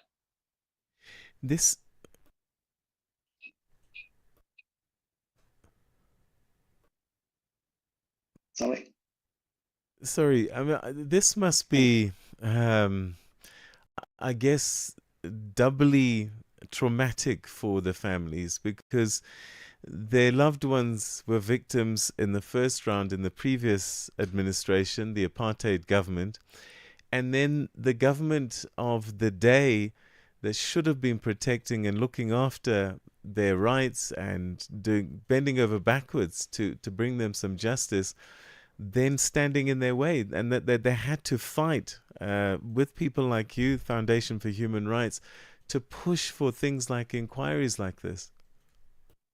Yes, it's incredibly traumatic and disappointing. I think, as you point out, these were people who gave their lives for the democracy we enjoy. And the very least you would expect is that democracy would recognize that sacrifice and make every effort to ensure within the legal parameters within which we operate that those responsible were held to account. And that didn't happen caused a further traumatization to the families. And it's been a long and difficult process to get to here. And along the way, many of the family members who have pushed these cases have died and died without seeing any progress in the cases of their loved ones. What are you hoping will come through this inquiry? We've had inquiries before, and people have been left disappointed actually with maybe not so much the findings, but the action post the inquiries. Yes, it is in the nature of inquiries that they make recommendations, that they have no force of law, and it then requires the state to act. We are under no illusion that were either political or administrative figures to be named and to be, and if the commission found that they perverted the cause of justice, we would still have to fight with the NPA and the authorities to ensure that prosecutions did happen and that they were taken seriously. And we know that the commission is just one step. Finding out the truth, revealing what happened is one step, but then ensuring that those responsible pay the price, that will be a further fight for which the foundation itself and the families are prepared to pursue. Dr. Kimmy, we're going to have to leave it there. Thank you very, very much indeed. And we certainly wish you the best and the families that are looking for justice, that it will prevail. And that this is one small step perhaps, but leading to great returns in the future in terms of the truth and justice coming out. Thank you so much for joining us on the program. Thank you. Thank you very much. So that was Dr. Zaid Kimmy, Executive Director of the Foundation for Human Rights, representing some of the families that have fought hard to make sure that people that may have blocked post-apartheid era prosecutions happening are brought to book and that the truth does come out. It's 7:30. It's time for your news headlines, and we say good morning once again to Onele Nsinzi. SABC News. Headlines. The African Perspective. Thank you, Peter. The International Criminal Court has confirmed charges of war crimes and crimes against humanity against Ugandan fugitive warlord Joseph Kony in absentia. Kony, who is leader of the rebel Lord's Resistance Army, is being charged with 39 counts of war crimes and crimes against humanity. South Africa's President Cyril Ramaphosa has told the National Assembly that he does not interfere in prosecutorial matters. Ramaphosa was asked about the criteria he uses in selecting a panel that will recommend the appointment of the next Director of Public Prosecutions. And several world leaders gathered in Brazil for the UN COP30 Climate Summit have criticized U.S. President Donald Trump for his rhetoric on climate change. Trump is one of the summit's notable absentees. Channel Africa News, I'm Onele Nsinzi. SABC News. Headlines. The African Perspective. Let's check in with what's happening in the world of sports. Here's Musibudi Makura. Sports on Channel Africa. The African Perspective.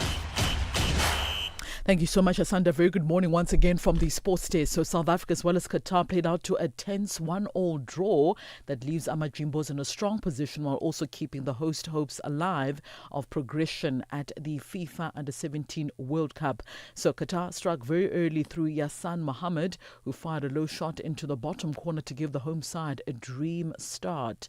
But then South Africa responded swiftly with Emil Witbooi rising to the occasion and heading home a superb equalizer. Witbooi was outstanding throughout the 90 minutes, anchoring Amajimbo's midfield with composure as well as drive. Now, clear chances were also few and far between in the second half, and both sides were ultimately forced to settle for the share of the spoils. Back home now, Hugo Bruce, the head coach of the South African men's national football team, Bafana Bafana, says he has no intention of recalling the in-form Wydad Casablanca attacker Temunkosi Loch, despite the player's impressive performances in Morocco. Now, Bruce earlier on Thursday announced his latest Bafana Bafana squad for the upcoming international friendly match against Zambia that is set to take place next week at the Nelson Mandela Bay Stadium in South Africa's Eastern Cape province. Loch, who has last featured for the national team, and that was back in 2023, appears to be far down the national pecking order based on the coach's latest remarks. You know, you have to make choices. That's all. And Lorch was once against us, I think 3 years ago, when we played in Morocco. And he was playing very good in Pirates at that moment. His performance was not good. And then I followed him, and then he played, and then he didn't play, and in Pirates he got out of the team, and then he went to Sundowns because Rulani wanted him, but after a few months he didn't play anymore. So okay, now he's playing good in Morocco, but you have to look also as he dates. Now, with the 3 goals as well as 3 assists in 7 matches in the CAF Confederation Cup as well as the Potola Pro League this season, many have called for Loch's return to the fold. But Bruce says age is not on the 32-year-old side when it comes to his outlook for the national team's future. It happened also 4 years ago with Temba, and I wanted to look for opportunities, but I didn't find them, and I had to come back. And I had to take Temba, and it was a very good decision that I took him because you see what happens with the team then. But again, for Lorch, for the moment, I don't see, even he has good performances in Morocco, I don't see any reason why I should take him with the team. On to tennis news now. Jessica Pegula all but secured her place in the semi-finals of the season-ending WTA finals with a breezy 6-2, 6-3 win over the already eliminated Yasmin Paolini in the final group stage match yesterday. Now, the world number 1 Aryna Sabalenka will next who faced Coco Gauff in a rematch of the French Open, defeating her yesterday. So with that clash determining which 2 players then go through to the last 4 from the Steffi Graf group and in what position. So should, we've already known that but of course Aryna Sabalenka has beaten Coco Gauff in that match and did so in straight sets, meaning of course that she qualifies for the semi-finals of the WTA finals. Pegula, of course, yesterday beating the likes of Yasmin Paolini in straight sets, and this is what she had to say after her win. Yes, definitely. I like to kind of know ahead of time. I mean, regardless of what's going to happen, you want to go out there and you want to win the match. You're still playing for some points, money. So that was, always at the forefront of my mind. But I definitely knew that I needed to do myself all the favors and win in straights today.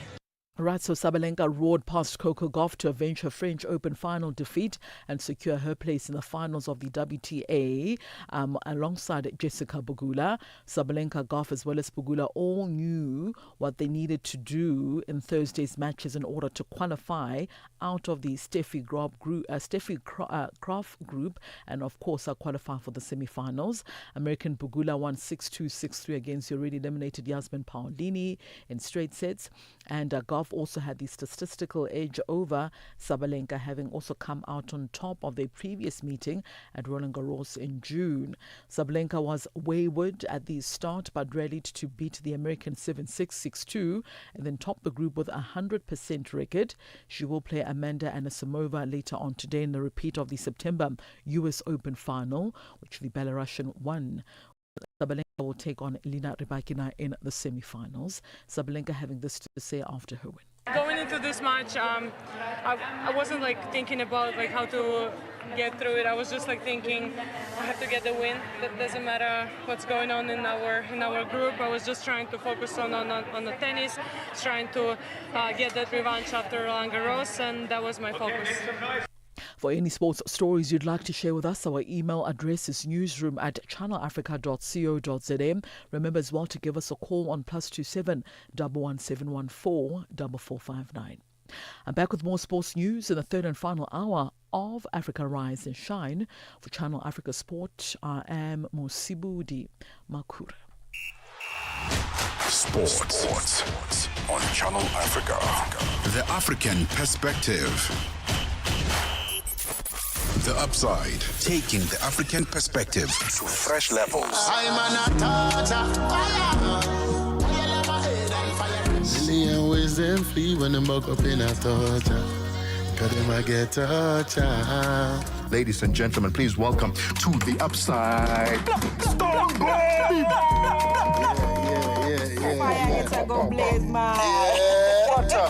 More fire. All things that torture. That's the name of the album. You know, torture literally means that someone who bears a torch, like a torture, like not T-U-R, but T-O-R-C-H-E-R. So like it's a Statue of Liberty holding a torch, like keeping it burning, you know what I'm saying? Like it just implies the fact that we have to inspire one another. We have to tell it through the music and reach out to the people to know that, listen, you got light inside of you that has to bend. You know what I'm saying? Like keep it burning, like don't let nobody dim your shine. The Upside, live and real. It's dynamic. Right, let's get a look at what's happening in the world of business, commerce and economics. And nobody does it better than our team right here on Channel Africa Radio. And let's say good morning to Chanduko Ligege. Business news on Channel Africa. The African perspective. Thank you, Peter. Good morning. An International Monetary Fund official says its mission to Senegal has concluded without a new lending program, but that it aims to finalize one as soon as possible. Mission Chief Edward Jamail says that talks will continue in the coming weeks and that Senegal is serious about getting its debts in check after discovering billions in debt that the previous administration had not reported to the IMF. The fund froze Senegal's previous $1.8 billion lending program last year after the then new leaders revealed the hidden debts, which have since ballooned to more than $11 billion. A former South African Public Enterprises Minister is expected to hand himself over to the police in Pretoria this morning. This relates to an alleged state capture incident at rail company Transnet. The state-owned enterprise is the largest and most crucial part of the freight logistics chain.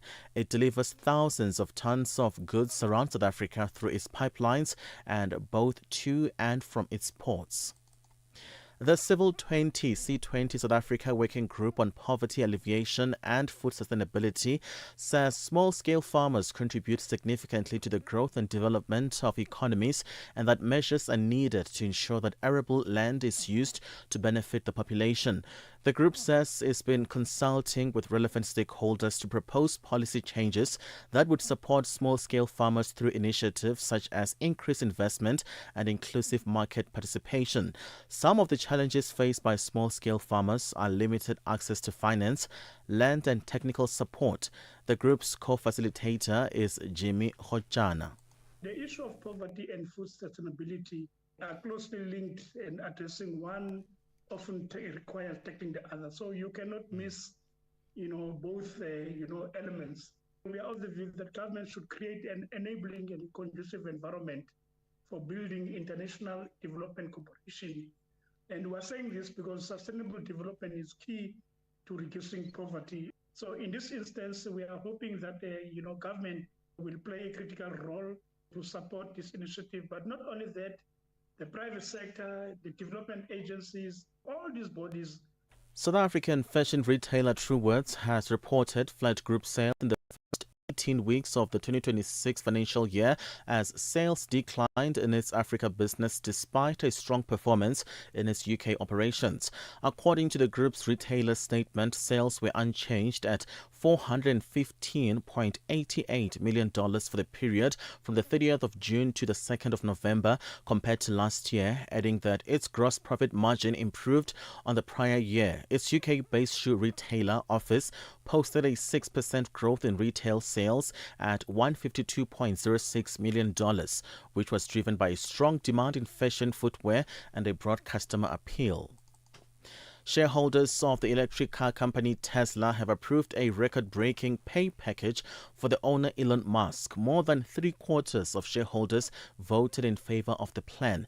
The BBC's Michelle Fleury reports. While he won't receive a salary, the deal could be worth up to $1 trillion in stock if Tesla meets ambitious targets over the next decade, including launching 1 million driverless robo-taxis.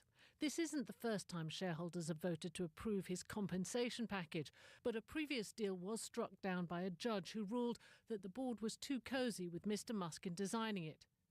If he's to become history's first trillionaire, Mr. Musk will now have to deliver on the future he's promised, one filled with robots and robo-taxis.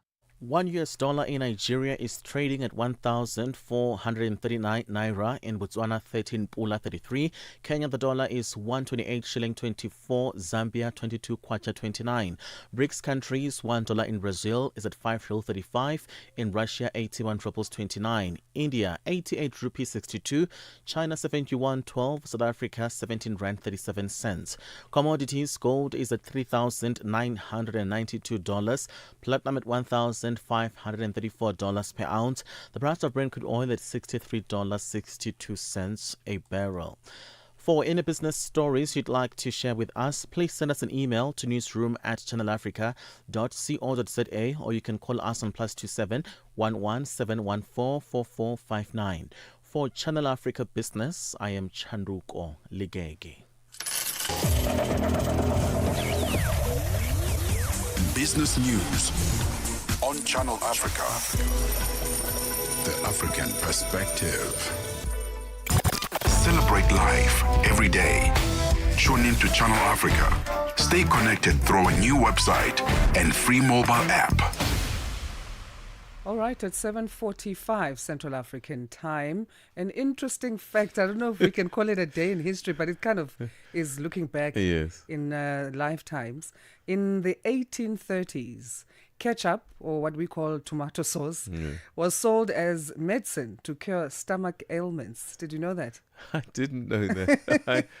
It's quite bizarre, actually. But another bizarre fact, the electric chair that's used for people to be executed was invented by a dentist. And sitting in a dentist's chair, I can believe that. I can believe that. Yeah.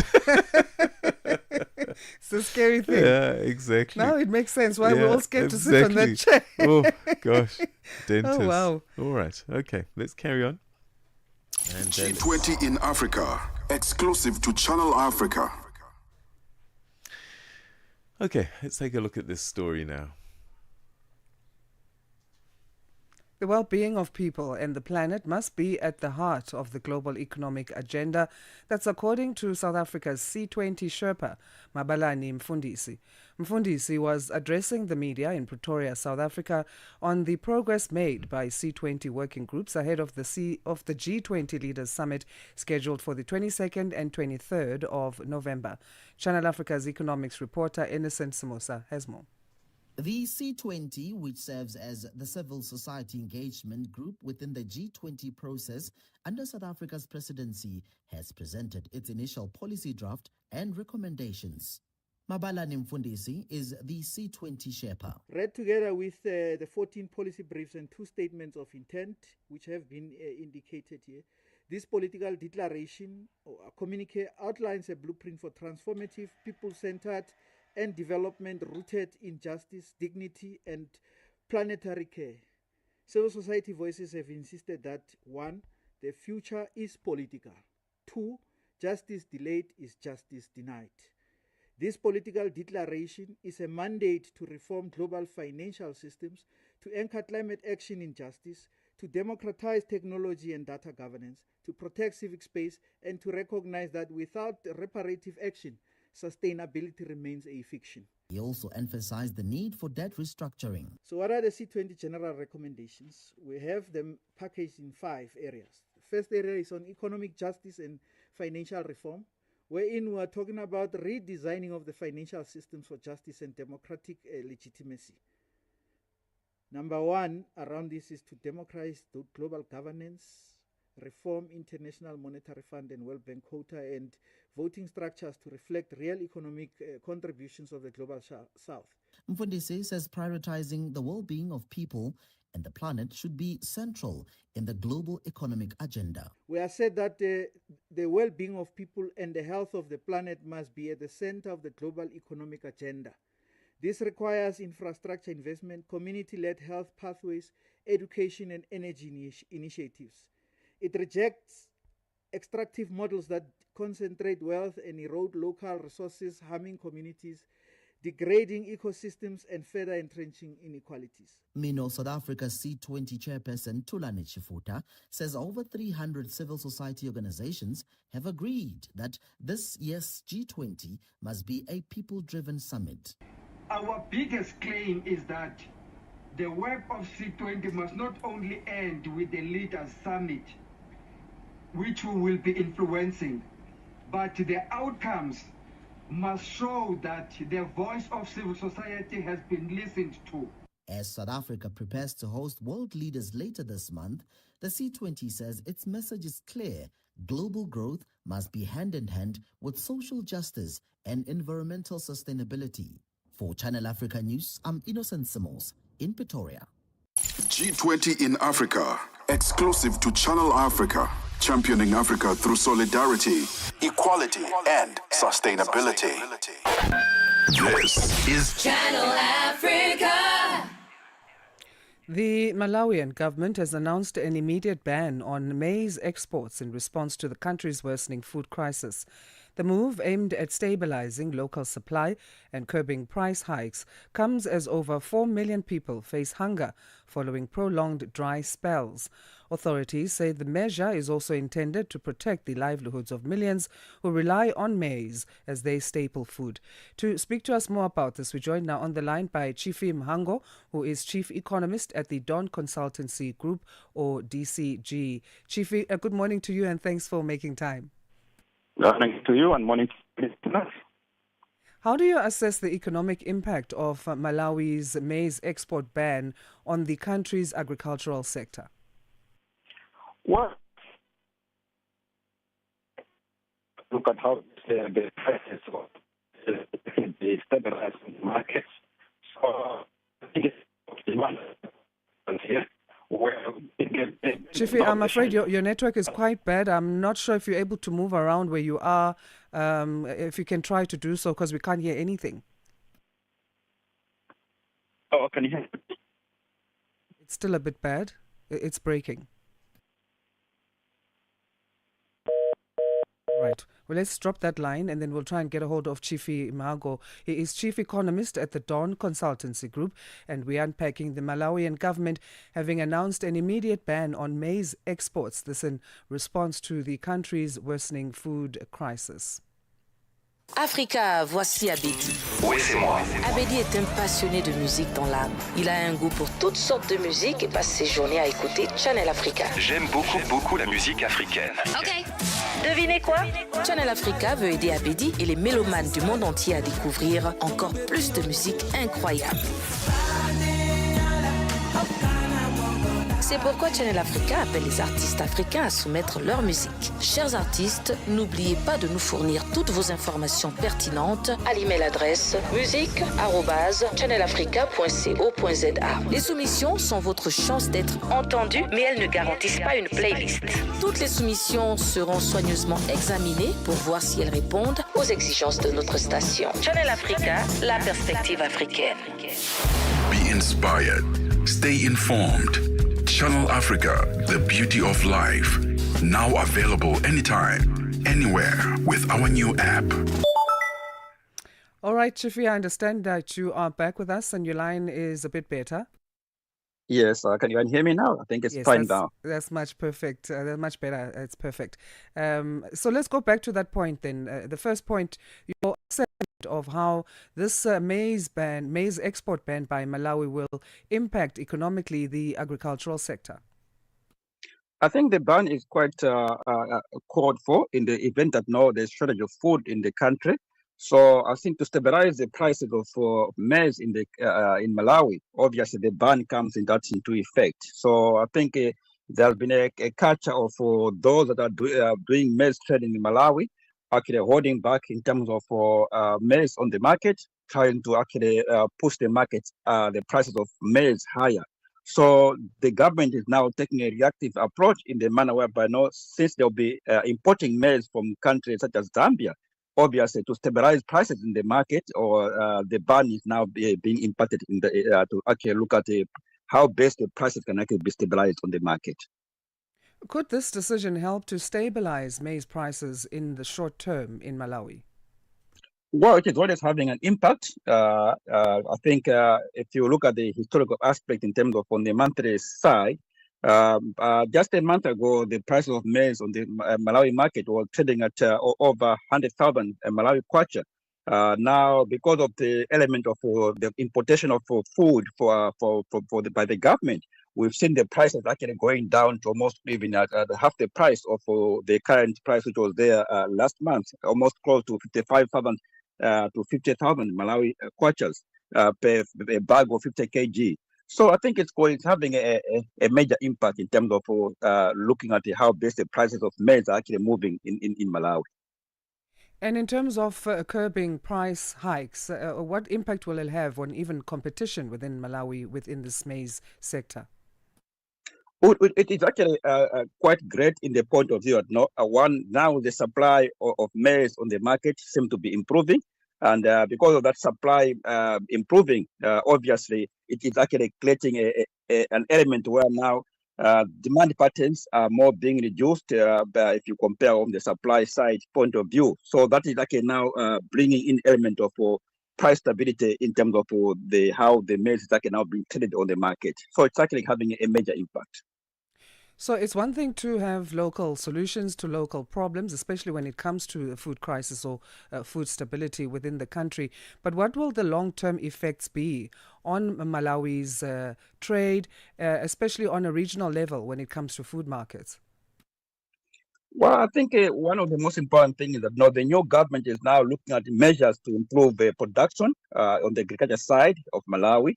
Already now the country is now engaging in terms of importation of fertilizer, which has been one of the biggest impact, which has caused some of these problems in terms of food production in Malawi, apart from the drought element. So I think realistically, it's more about how best the government can position itself in terms of increasing food production in the country. So fertilizer has been one of the major impacts with regard to importing fertilizer. So now it can actually create a much more stable environment in terms of food production in Malawi. Then there are those farmers who rely on exports. So how can the government balance food security, tackling that locally, but then also supporting those farmers who rely on exports?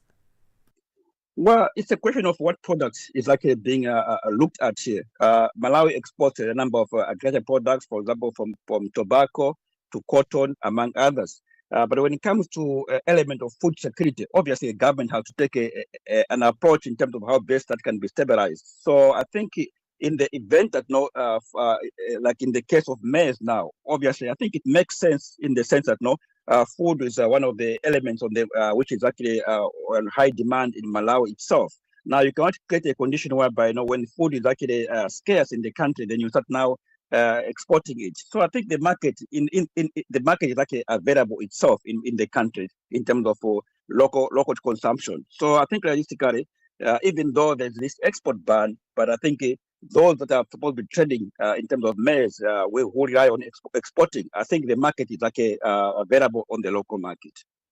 So what alternative policies could Malawi consider in terms of addressing these recurring food shortages? We imagine just tackling the agricultural sector won't be the only way. Well, I think one has to look at in terms of what is causing this. So the issue of drought maybe something which is another cause in the country. It's more related to the climate change issues which the country has been facing.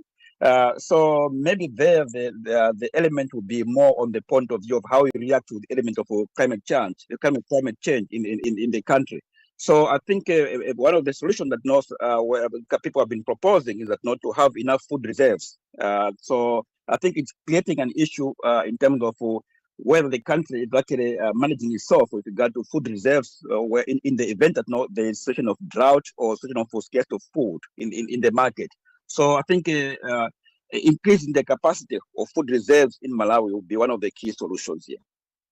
In terms of time frames, how soon or late would you see these implementations of these export bans within the maize sector making a tangible effect on food shortages in the country? Well, I think as long as the food situation is still not stable, obviously this ban will continue, because I think it's a ban which has been imposed with with no clear time when it to be lifted. So I think it's a question of saying that how soon or how far this situation will improve in terms of the food supply in the local market. So I think the more the government will be importing and the more of this maize is already arriving in the country from Zambia, where I think almost close to 200,000 metric tons have actually been imported. I think the sooner then we'll see whether that situation has stabilized and whether there will be a lift of the ban in terms of exportation of maize out of the country. But I think so far, this will still be on hold until further notice. Thank you, Chiefy, so much for your time and for your patience there when the phones were not connecting properly. We appreciate it. Thank you very much, Sam. That's Chiefy Mhango, Chief Economist at the Dawn Consultancy Group, giving us his analysis of the Malawian government announcing an immediate ban on maize exports and how they are looking at this in the country as a response to food shortages or a worsening food crisis there. Wherever the hour finds you, across the world, here's your morning African lens on the world's leading story. This is Rise and Shine on Channel Africa, the African perspective.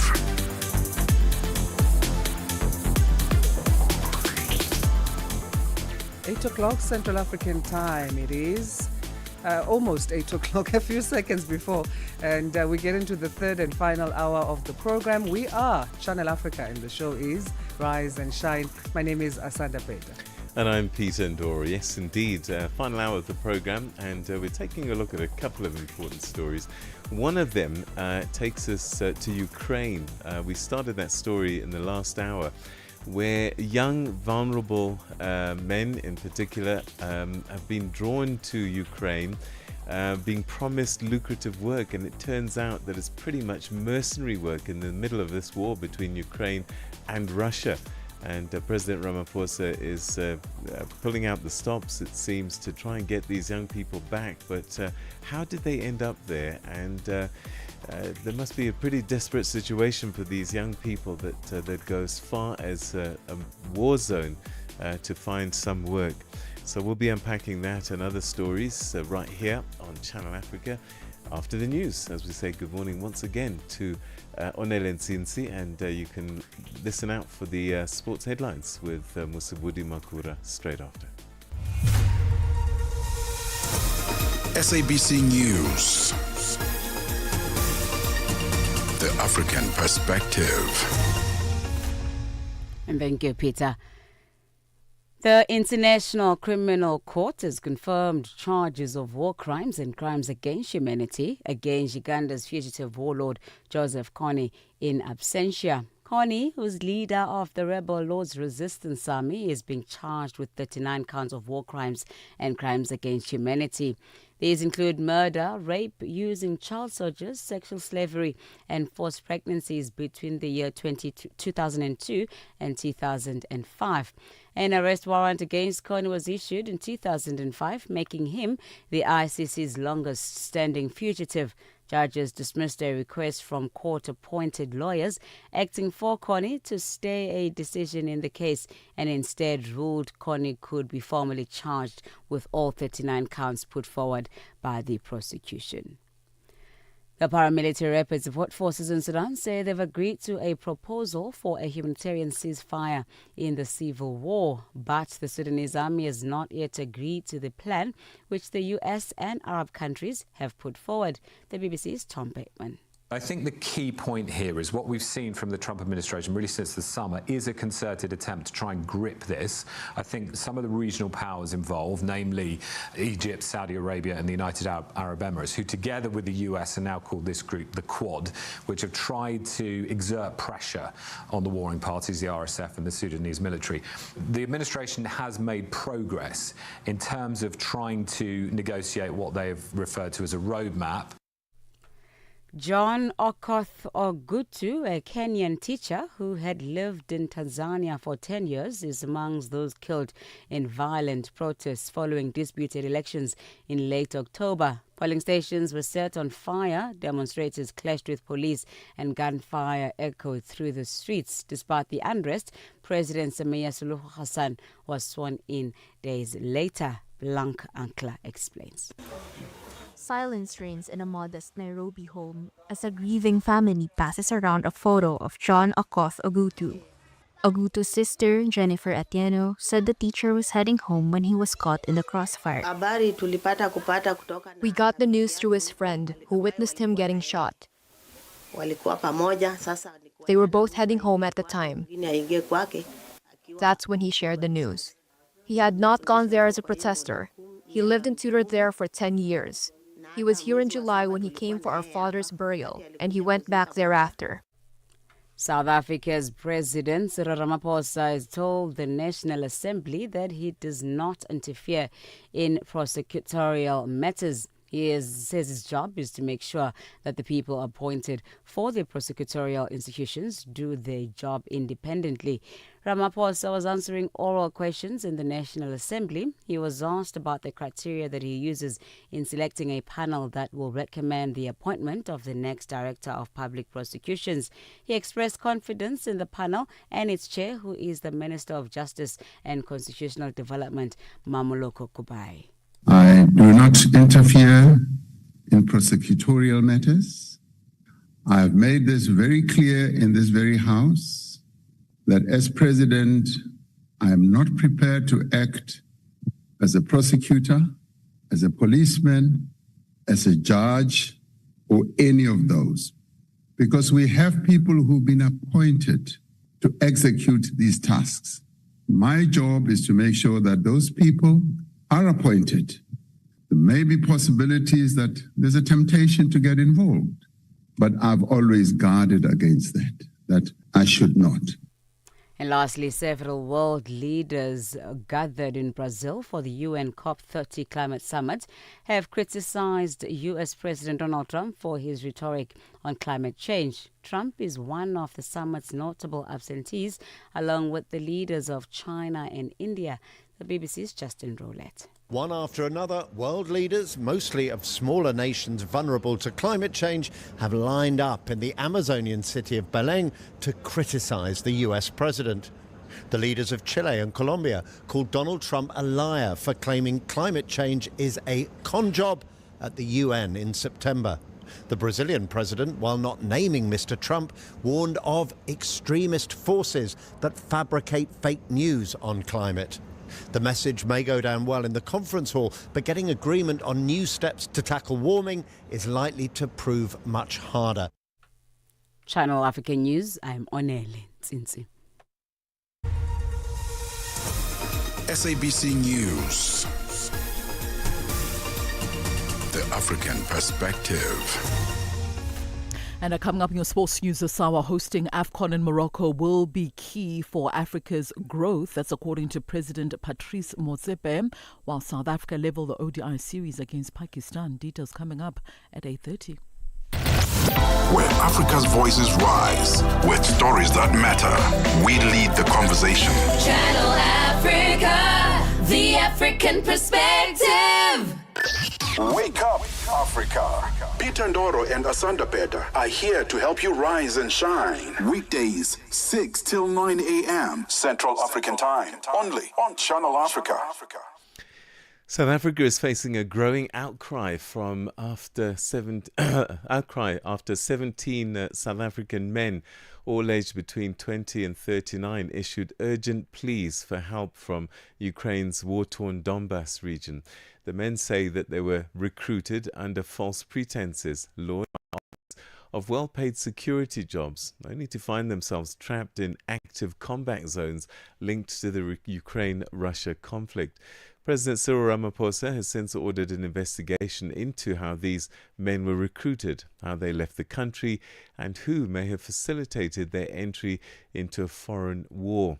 Meanwhile, the civil rights group Forum for South Africa, or FOSA, is calling for swift action from government to bring the men home and ensure that similar recruitment schemes are stopped. Well, to unpack this for us, we're now joined by the national leader of FOSA, Tebogo Mashilompane. Thank you very much indeed for joining us, and welcome to the program. Good morning, Peter, and thank you for having us. Tell us about your concerns regarding these men. What kind of assistance are you hoping the state will provide?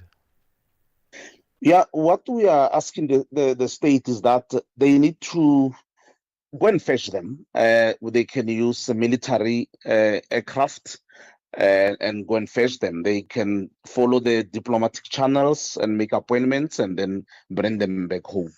That is the quickest way that we think it will be more proper to bring them back home. What information do you have about these men and perhaps how they were recruited? Yeah, Peter, you'll realize that in South Africa, unemployment is very high, and all the time you'll see adverts on social media platforms, adverts everywhere to say there are jobs, lucrative jobs outside of South Africa. And some people, when they are unemployed, they're thinking that at least let me go to another country and make a living there. And this does not only happens to normal citizens, even professionals. The doctors will go and say, I'll work in UK, I'll work in Brazil, wherever they go.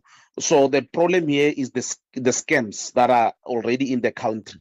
But of course, people are vulnerable. People want job. People want to be employed. People want to survive.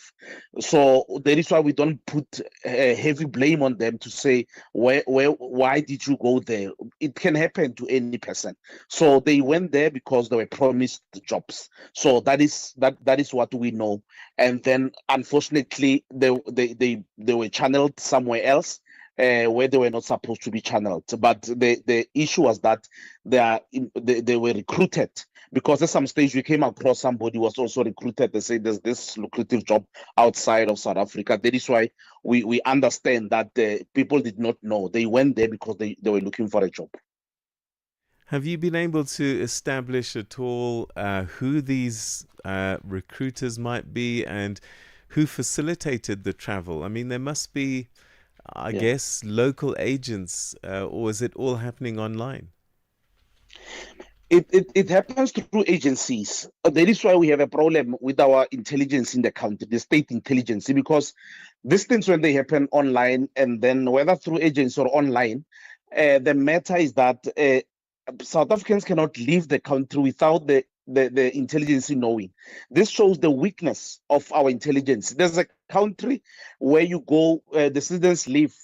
The state knows that these people are somewhere else. They'll come on this particular day. They've applied for these jobs to such a place. So it shocked us also to say the government does not know that people can go to other countries. I did not know that it is possible that when I leave South Africa, the government doesn't know that I left. That's a problem on its own. So this talks to our intelligence in the country to say we've got a weak or non-existent intelligence, because even if it's online, but we need to have intelligence online that can be able to track and trace these agencies to say there's a scam that is currently happening. It is the duty of the state agency to also look at in that particular issues. So here the problem is a lack of intelligence in the country.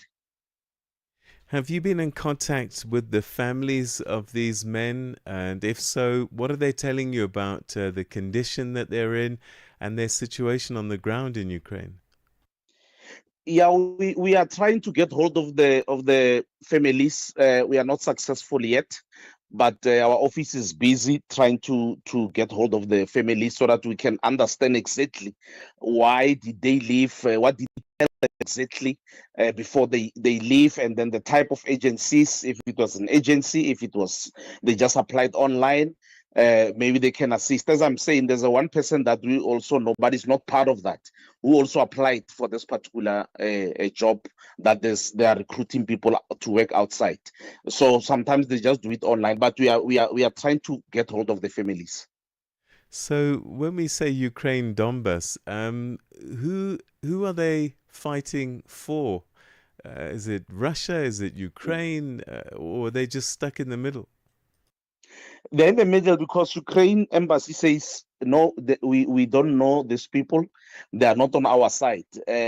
Or maybe they are fighting for Russia. That's what they're saying, and it shocks us that Russia keeps quiet. He doesn't want to say anything about this thing.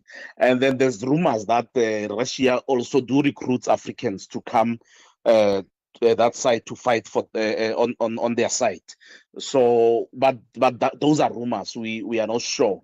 But for now, Ukraine says, no, we don't know these people. We did not recruit them. So, but we want to hear from Russia, but Russia is not saying anything. But at the moment, they are just in the middle. What about DIRCO, the Department of International Relations and Cooperation? Have you been in touch with them? What are they telling you? The SG wrote, I'll just have to check with her because I think yesterday she wrote to them just to check if they've responded or what. I'll check during the day what is happening. But we believe that actually they're supposed to do something. They're supposed to issue out a statement and they're supposed to tell us as a nation what's going to happen. Because, Peter, this looks at this thing in this way. Any person can apply for a job outside. So that becomes the responsibility of the government when people are tracked. There's no doubt about it. Because when you apply, you don't know that you've been lured by scams. You simply believe that it's a proper job. And then when you are there, you expect your government to assist you. All right. So, I mean, this is Donbass, Ukraine. Do you think this might be happening perhaps in similar schemes in other parts of the world, maybe Eastern Europe or even the Middle East?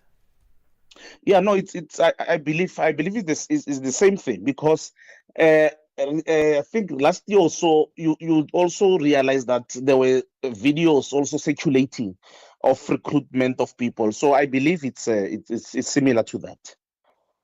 All right, we're going to have to leave it there. Thank you so much indeed for joining us and giving us an update on this very concerning situation. No, thank you so much for having us, Peter. Thank you. That's Tebogo Mashilompane, who's the national leader of the Forum for South Africa, joining us, talking to us about these young men aged between 20 and 39 that are stuck in Donbass in Ukraine, recruited under false pretenses, they say, and they've found themselves now in the middle of a war zone. Your life, your rhythm, your Africa. Channel Africa. Find it for free on Google Play and the Apple App Store.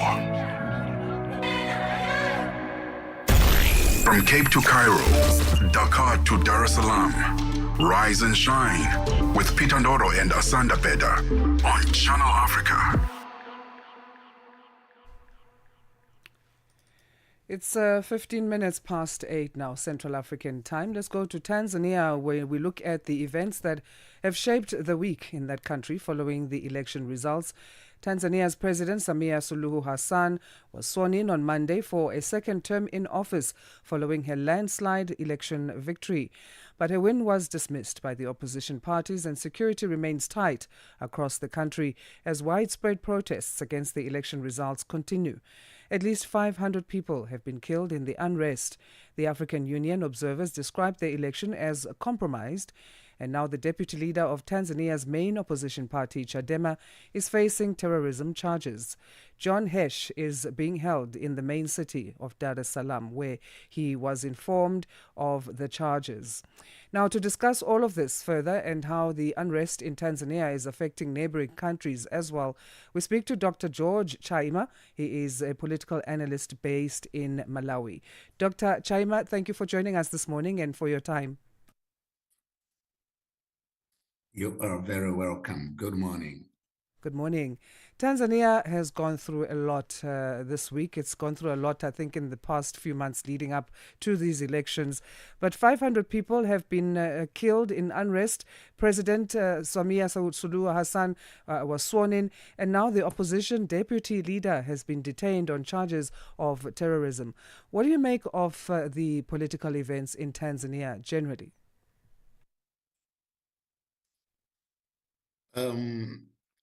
I would say that what is happening in Tanzania is quite heartbreaking. This is something that is happening in the face of democracy in Africa. Many people in Tanzania have been killed, as you know, others arrested, and the elections which have taken place have been so deplorable, such that people have expressed their concern for lack of transparency, accountability, and also offering a free and fair election. I think this problem is happening because of the major problem that we have in Africa. As you may have noticed in African scenario, I think Africa has been going through a period whereby most of African heads fail to understand the credibility of a democracy. As a result, they are creating tension among their own people, defeating the whole purpose of having a fair.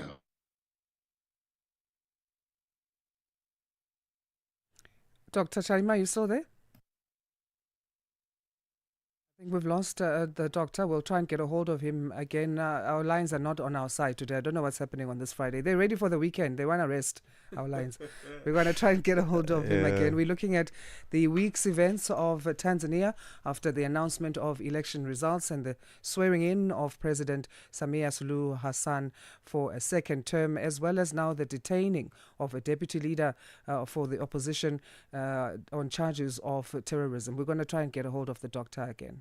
Today in history, going back to 1987, there was a coup d'etat in Tunisia.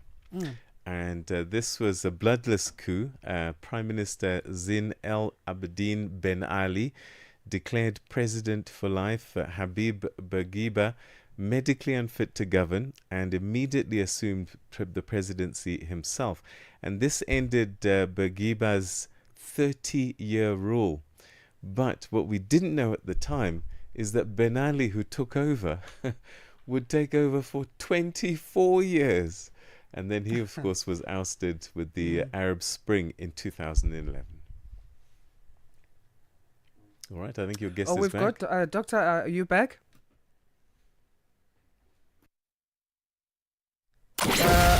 Gratitude begins with a story.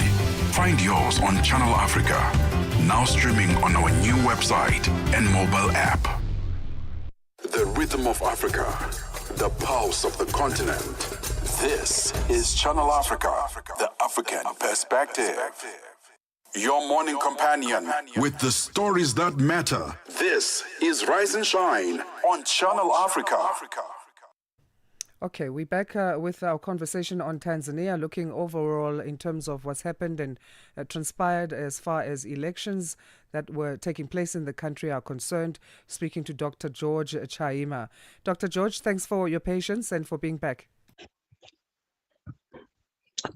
Thank you. Thank you very much. I think for the sake of time, let's move forward to the next point. Do we know that this figure of 500 people killed in the unrest that we're seeing in Tanzania is even an accurate account of those killed? Could it be more? Because we also understand that media reports in the country have been clamped down on.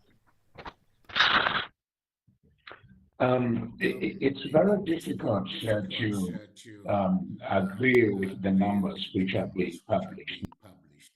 You know, in a country where a number of atrocities are taking place or happening, transparency and also realistic figures cannot really be disclosed.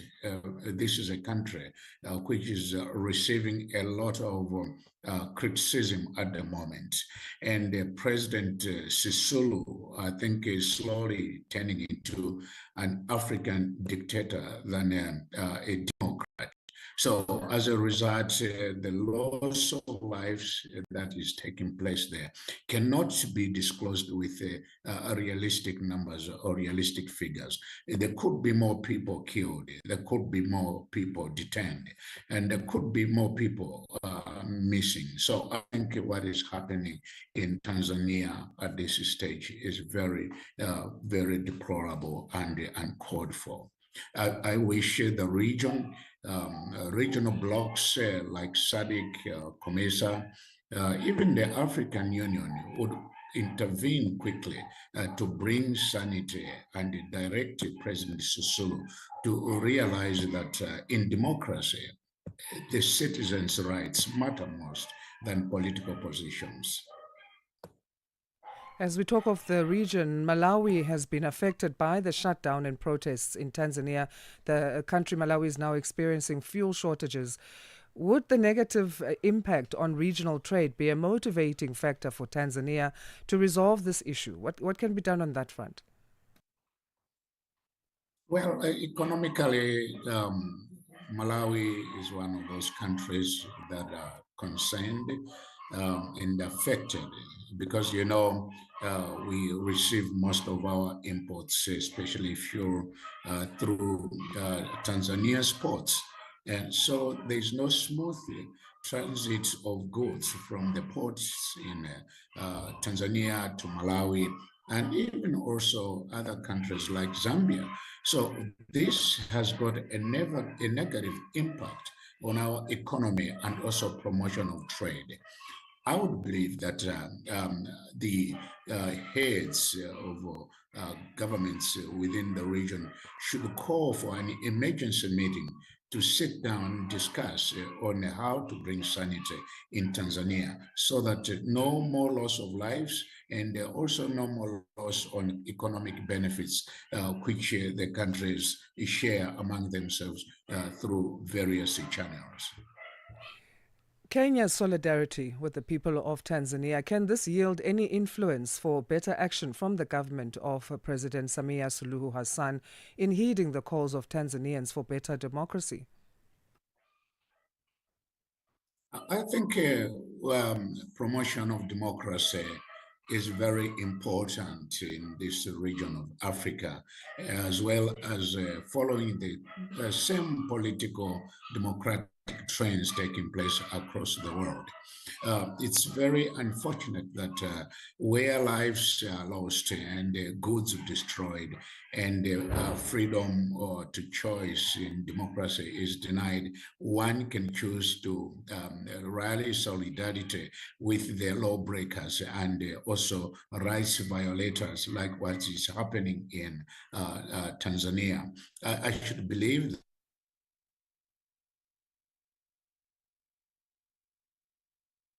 Okay, I think we got cut there again in our conversation. I don't know if we'll have time, but let's drop the conversation for now and pause and see if we can get a hold of the doctor again. We still have about another 5 minutes before we get to our news headlines, so let's try him again. Stay tuned to Channel Africa. Stream us on our new and updated website, channelafrica.co.za. Parlez-vous couramment le français? Êtes-vous passionné par la radio? Et êtes-vous qualifié pour travailler en Afrique du Sud? Envoyez-nous votre CV et votre 3 minutes démo en MP3 à @channelafrica.co.za pour avoir une chance de rejoindre la famille Channel Africa. Si vous n'avez pas de réponse après 14 jours, cela signifie que vous n'avez pas été retenu. Channel Africa, la perspective africaine. A fresh morning, a fresh perspective. Stay tuned to Rise and Shine on Channel Africa. Dr. Chaima, thanks for your patience again. Our lines, they're being cut again. We were talking about the solidarity that Tanzanians have been receiving from Kenya and how important it is to, as a region, stand with the people of Tanzania. I think it's very important for any civilized nation to stand with the will of the people rather than to put solidarity behind the greedy politicians. There is no sane leader who can choose to promote or to commend what President Suluhu is doing in Tanzania because it violates the rights of the people. So I think if Kenya is standing in solidarity with the will of the people and their rights, then I think the rest of African countries and their heads should follow suit, because this is not about setting kingdoms in African politics, but it is about promoting the will of the people and also defending their fundamental human rights and freedom. What is the general sense in terms of the kind of legacy this second term for President Suluhu Hassan will leave behind or add to what she leaves behind? What will it be characterized as you see it?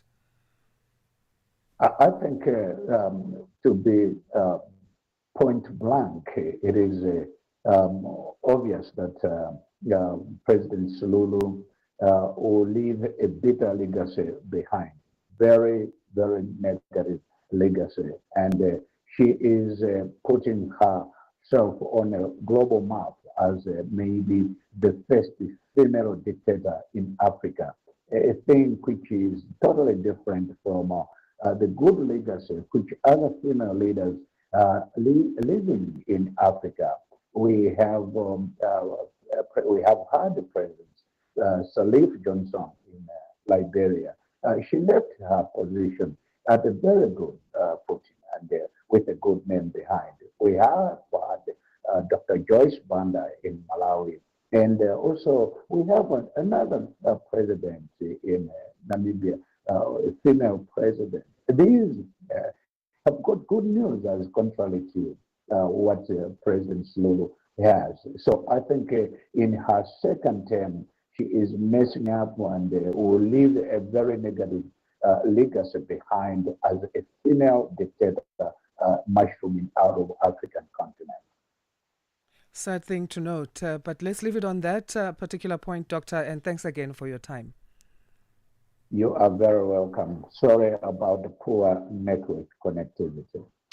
We understand that. Dr. George Chaima, he is a political analyst based in Malawi, that was talking to us about the weekly events and just wrapping up all that's transpired in Tanzania with elections, post-elections, and now the swearing in of President Suluhu Hassan. 8:30 Central African time it is. It's time for news headlines. Good morning, Onele. SABC News. Headlines. The African Perspective. Thank you, Asanda. Cameroon's 92-year-old President Paul Biya has promised to restore order in the country that's gripped by post-election violence. This is, he said, as he was sworn in for an 8th consecutive term in office. The ICC has confirmed charges of war crimes and crimes against humanity against Ugandan fugitive warlord Joseph Kony in absentia. And the Johannesburg Emergency Services in South Africa says it has activated its disaster management teams in all 7 regions of the city as adverse weather conditions are expected to continue. Channel Africa News, I'm Onele Nzinzi. SABC News. Headlines. The African Perspective. It's time to find out what's happening in the sport, and there's going to be lots of sport over the weekend, and you can imagine and know that Peter Ndoro is going to be watching football. Let's find out, though, what the world of sport looks like with Musibudi Makura. Sports on Channel Africa. The African Perspective. Thank you so much, Peter. Very good morning from the sports desk. So the CAF President Patrice Motsepe says adding Morocco to the list of AFCON host nations forms part of the broader vision to develop the continent's sporting infrastructure. So building on this vision, all eyes are now on the upcoming edition of Africa's premier football competition that is set from the 21st of December right until the 18th of January across 6 Moroccan cities. So with the FIFA World Cup to follow next year, Motsepe believes interest in African football will reach unprecedented levels. For me as president of CAF, I've got 2 obligations. Number one is I need the best infrastructure, facilities, stadiums, hotels, hospitals, roads, non-negotiable. The second thing is I have to develop football in every part of the continent. So that's why I'm rotating. Every zone has to have an opportunity to host, because look at what happened in Kenya, Tanzania and Uganda. So this is part of what I have to do is to contribute to the development and growth and excitement of football in every one of the 54 nations. Meanwhile, Motsepe is backing Morocco to deliver a tournament worthy of Africa's pride. Morocco won the competition. There was a tender and there were many, many other countries. But let me also make one confession. I also need money, and I need the money to go into young boys and young girls football development. And I know we made good money in Ivory Coast. On to some cricket news now. Quinton de Kock marked his return to international cricket with a majestic 22nd ODI century, guiding South Africa to a dominant 8-wicket victory over Pakistan in Falazabad yesterday. Now, de Kock was in vintage form, smashing 8 fours and 7 sixes in an unbeaten 123 of 119 balls. This as the Proteas chased down 217 just 40.1 overs, replying to Pakistan's 269 for 9. Rwanda Pretorius set the tone with a brisk 46 or 40 balls, while Tony Dezorzi added flair and firepower with a rapid 76 of 66 deliveries. Now the win levels a 3-match series at 1-1, setting up a thrilling decider coming up this Sunday. On to some tennis news now. Jessica Pegula all but secured her place in the semi-finals of the season-ending WTA finals with a brissy 6-2, 6-3 win over the already eliminated Yasmin Paolini in the final group match yesterday. The world number 1 Aryna Sabalenka meanwhile beating Coco Gauff in a rematch of the French Open, also qualifying for the semi-finals, meaning that the likes of Jessica Pegula as well as Aryna Sabalenka will be in the semi-finals when they are played later on today. Both players coming out of the Steffi Graf group in that position. So this is what Jessica Pegula had to say, of course, this time after beating Yasmin Paolini in that match and going now into the semi-finals of the end of year competition. Yes, definitely. I like to kind of know ahead of time. I mean, regardless of what's going to happen, you want to go out there and you want to win the match. You're still playing for some points, money. So that was, always at the forefront of my mind. But I definitely knew that I needed to do myself all the favors and win in straights today. Meanwhile, Lorenzo Musetti posted a 6-2, 6-4 win over Alexander Muller on Thursday to reach the semi-finals of the ATP event in Athens, Greece, and maintain his hopes of qualifying for the season-ending ATP finals. Now, the tournament's top seed, the world number 5 Novak Djokovic, also reached the last 4 with a 7-6, 6-4 win over Nuno Borges of Portugal. Italian Musetti, ranked 9th in the world, needs now to win the tournament to overhaul Felix Auger-Aliassime and then claim the final place in next weekend's showpiece in Turin. Whichever qualifies will find him in the group with the world number 1 Yannick Sinner as well as Alexander Zverev and Ben Shelton. Djokovic meanwhile claimed his 200th indoor win after 1 hour and 44 minutes. Will play off now with German qualifier Yannick Hoffmann for a place in the final. And that concludes your sports news this morning on Africa Rise and Shine. For any sports stories you'd like to share with us, remember to always send us an email. That's to newsroom@channelafrica.co.za. Also give us a call. The newsroom line is +27 11714 4459. I'm back with more sports news with the On The Move team in the next hour. For Channel Africa Sport, I am Mosibudi Makura. Sports. on Channel Africa. The African Perspective.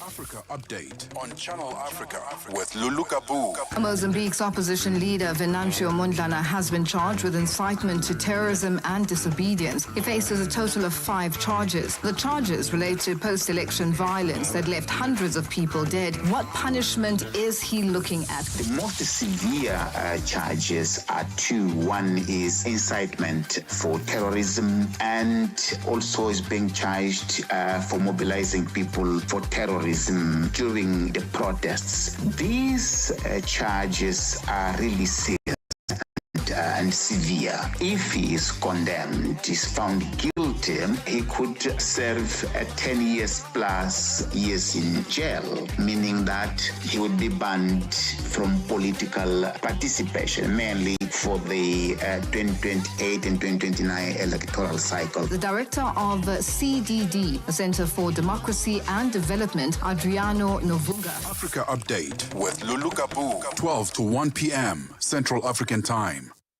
Let's now check in with the world of business as we get our economics update from Chandugo Ligege. Business news on Channel Africa. The African Perspective. Thank you, Asanda. Good morning. We'll start with news just in. Former South African Public Enterprise Minister Malusi Gigaba has handed himself to the police in Pretoria. He says he'll cooperate fully with the National Prosecuting Authority as he'll appear in court today. This is in connection with alleged procurement irregularities at Transnet. The NPA says Gigaba will be formally charged following investigations into Transnet multi-billion rand locomotive contracts. Gigaba, who was named during the State Capture Commission of Inquiry, maintains that due process guided his non-executive role in the procurement. Samkelo Maseko reports.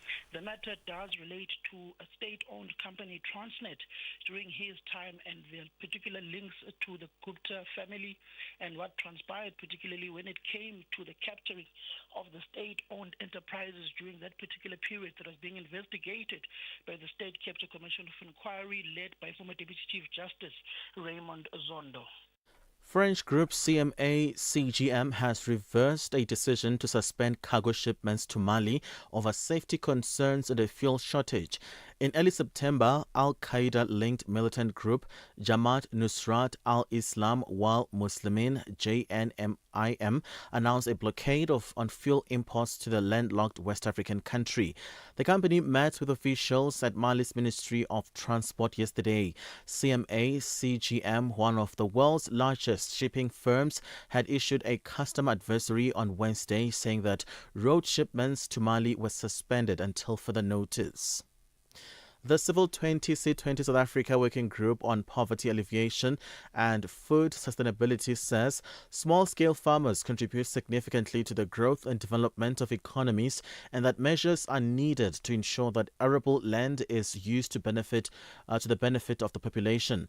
The group says it's been consulting with relevant stakeholders to propose policy changes that would support small-scale farmers through initiatives such as increased investment and inclusive market participation. Some of the challenges faced by small-scale farmers are limited access to finance, land and technical support. The group's co-facilitator is Jimmy Gojana.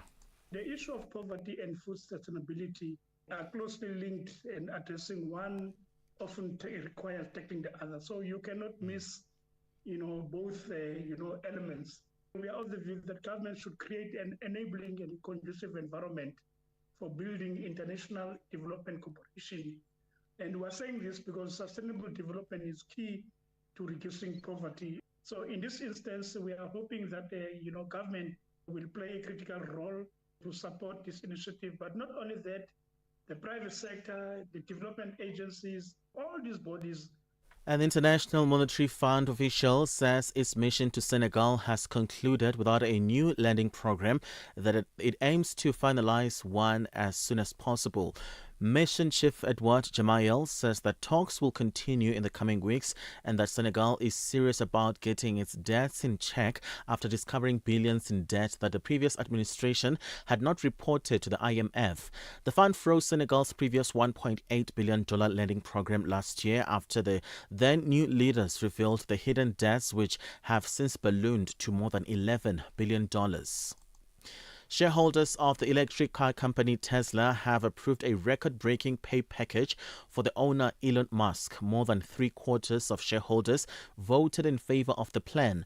The BBC's Michelle Fleury reports. While he won't receive a salary, the deal could be worth up to $1 trillion in stock if Tesla meets ambitious targets over the next decade, including 1 million driverless robo-taxis.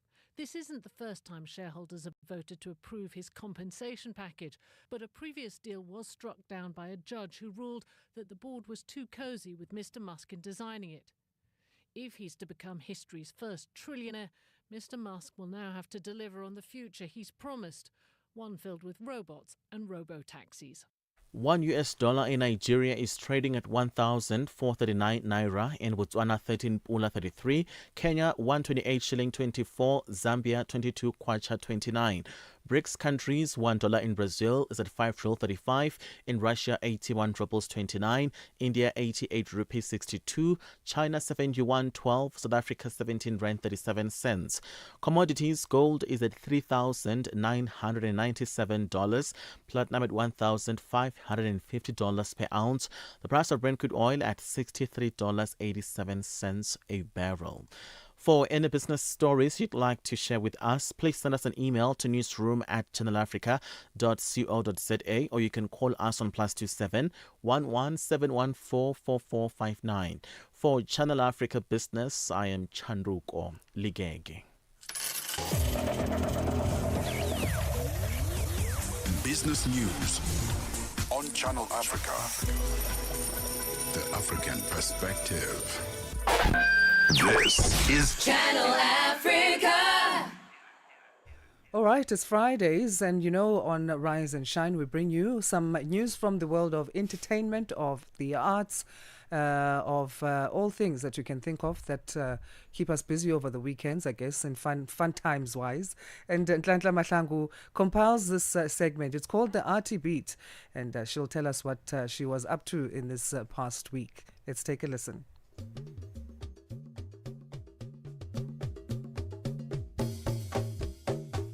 Welcome to this week's African RT Beats exclusive to Channel Africa, The African Perspective. I am Ndoro Mahlangu. In this week's segment, Soweto Fashion Week gets underway and the 9th edition of the All Africa Music Awards to be hosted in Lagos, Nigeria.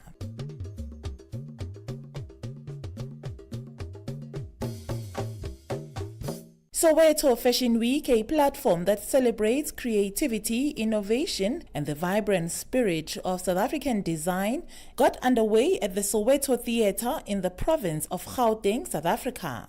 The event showcases emerging talent, offers exposure to new audiences, and inspires both designers and entrepreneurs. More from Stephen Manzini, founder and CEO of Soweto Fashion Week. Soweto Fashion Week is a platform for designers, fashion designers in South Africa. What has happened is that, so over the years we've grown it, and what it does, we promote, advertise the designers, we develop them, we assist them wherever we can so that they can become established designers. So Soweto Fashion Week is that sort of launch pad from when you come out of school and you want a bit of exposure, whether in the media or, people, one-on-one customer basis, because you have that B2C happening. So that element, or so that sort of brings on board that. Those are the kind of things that Soweto Fashion Week does. The show will get underway on the 6th of November and will run until the 8th, which is a Saturday. Who are some of the designers that will be showcasing? So we've got designers from different parts like Cape Town, they're coming, the designers from Richards Bay, designers from around Gauteng, Tshwane and in Joburg. We've got fashion schools tonight. We're kicking off with the fashion schools. whereby we're giving them opportunity to bring out their best talent, maybe third-year students, give them that experience, that one-way experience, so that they can maybe take it further into a business or get absorbed by a retailer, whichever way. So it starts from tonight, the fashion schools and the upcoming. Then you got our Monkey Shoulder Street Thread Battle winner, which we ran earlier this year, and then it's going to be the winner of the showcase will be happening. And then we have the designers like the from different parts of the country as well. And then designers such as Wanda Boloy, she's a singer. And she's now has a fashion house showcasing. You have Blank Collection, one of the best streetwear designers in Gauteng. Then you have on Saturday we have our Sowetan designers as well, and then you have David Lale, who's just recently launched his streetwear collection. So he'll be launching it at Soweto Fashion Week. So it's going to be exciting, different styles, different designs throughout the week, and that's what people can expect when they attend. What sort of opportunities does the event provide for those that are showcasing? You mentioned that some of the people that will be showcasing are students as well. I mean, obviously, we are a privately owned platform. We don't have any government assistance, so we can only offer promotions and advertising at the moment. However, there are opportunities for the students to sort of gain a bit of runway experience, which is essential because they get feedback, which is not feedback just from your lecturer, but you get public feedback where people say, okay, you could have done this, or yes, positive or negative, constructive, destructive, so they get to be in the world of fashion and get to participate. Then from there, they can take it further. So those are the opportunities that we're offering to the students for now. Obviously, they're from institutions, so they're already studying fashion. And hopefully in future, we'll partner with the government. Right now, unfortunately, government is not as operational as we'd like it to in the fashion space. But we keep doing what we do and growing the brands, and from there on, they're able to meet potential clients. Maybe let's just touch on how the event came about. How did you identify the niche that an event of this magnitude is needed for a big township like Soweto? Platforms such as this, what we identified is that especially the township market was one of the most neglected in the fashion space. Maybe they were taking the other shows or other programs which were nationally orientated at the time. They were taking one or two township designers. And, you find that there's a huge number of talented designers in Soweto and other townships in the country. And those were neglected. So the opportunity came by the gap we saw is that, we're able to take the talent that we're selling to their neighbor, that studio, and try and grow them into a fashion house so that they're able to be respected in their community as well.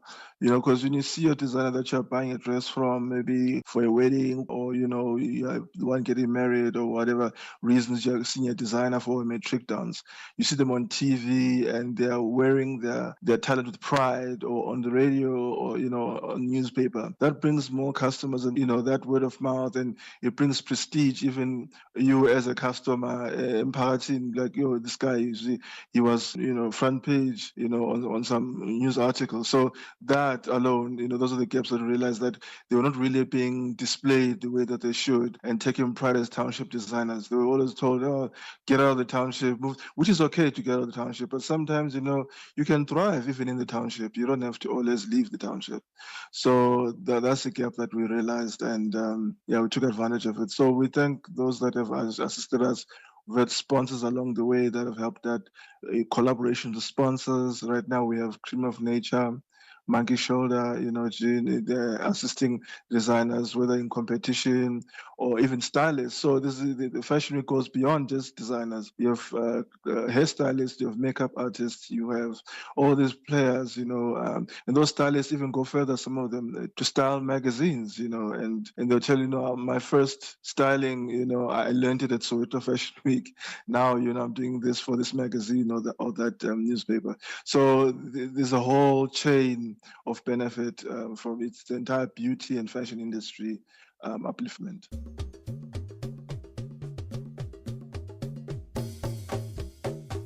The African Union Commission and the International Executive Committee of the All Africa Music Awards, AFRIMA, have officially announced that the 9th edition of Africa's Global Music Awards will now take place in Lagos, Nigeria in January 2026. Previously scheduled for November from the 25th to the 30th this year, the awards date adjustment followed extensive consultation with partners, artists and stakeholders across Africa and the diaspora. The annual awards seek to reward and celebrate musical works, talent, and creativity around the African continent while promoting African cultural heritage. It will feature a week-long lineup of music, culture, and entertainment. That's it from this week's African RT Beats. Until next Friday for Channel Africa, I am Ntlanhla Mahlangu in Johannesburg.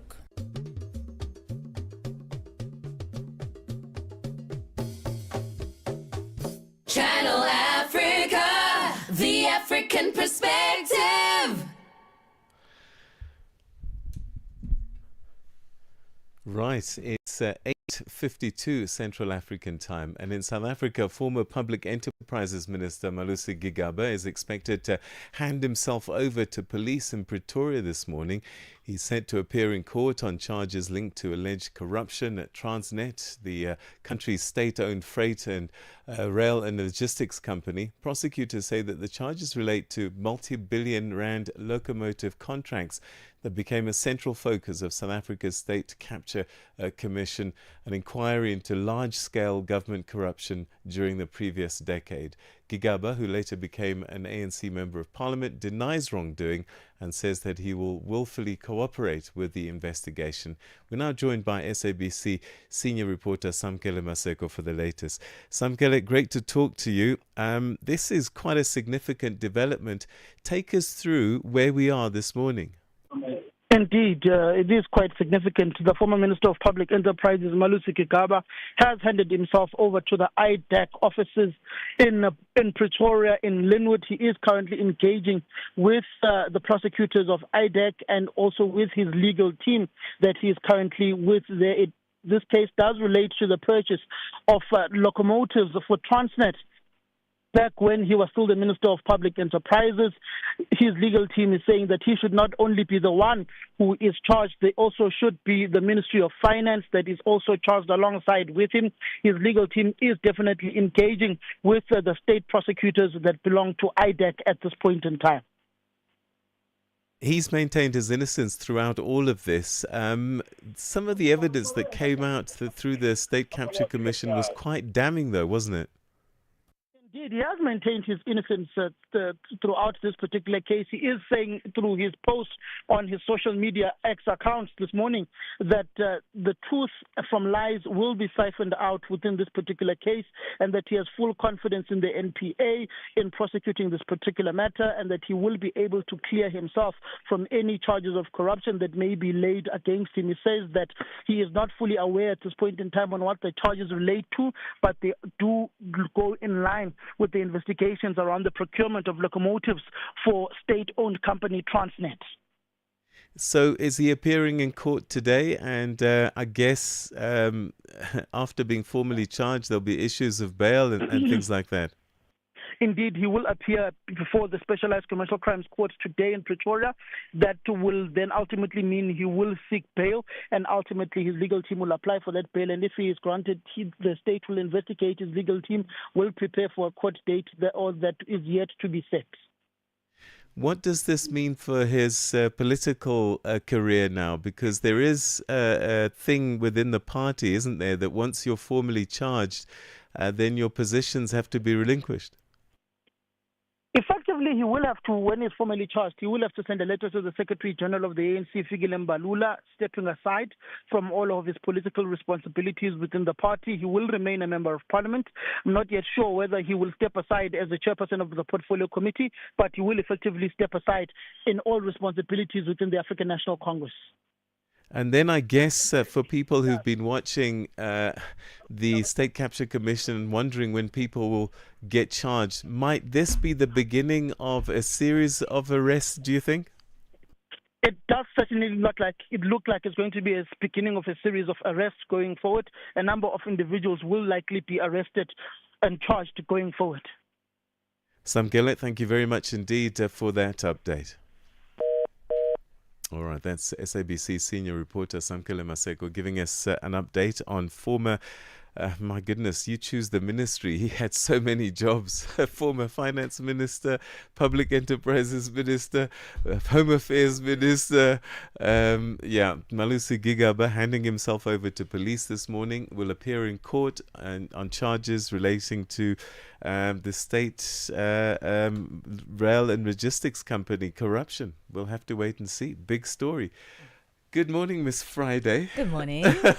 What big stories do you have, Miss Friday? Well, for me, it's all fun and games. No police involved. Thank goodness. In the first hour of the show, we'll be speaking to contemporary multidisciplinary visual artist Slovo Mampaga, who will have an upcoming solo exhibition titled In Layers. And so we'll be to him about that. Then we move on in today's second hour of the show. We go into design and fashion. The fashion industry in Africa has been making a lot of waves internationally. It's always one to look out for. And today we'll be spotlighting a South African brand called Ezoket. I'm actually in one of their items this morning. I think you need to stand up so that our camera can pick it up. We'll be able to see from there. Wow, they'll definitely.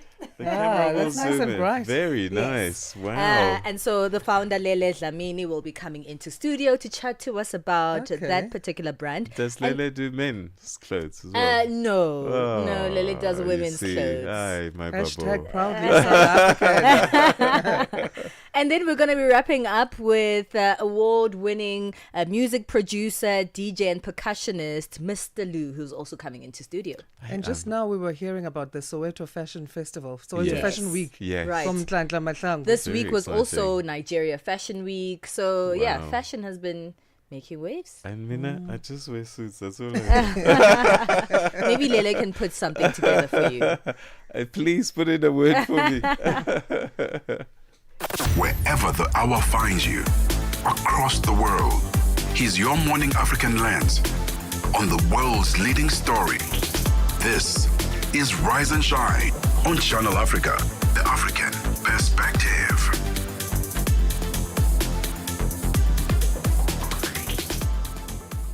Well, happy Friday, everybody, and thank you so much for tuning in to Rise and Shine on Channel Africa. Stay tuned to the channel as On the Move comes after us with Benjamin Mushatama and Palesa Dau.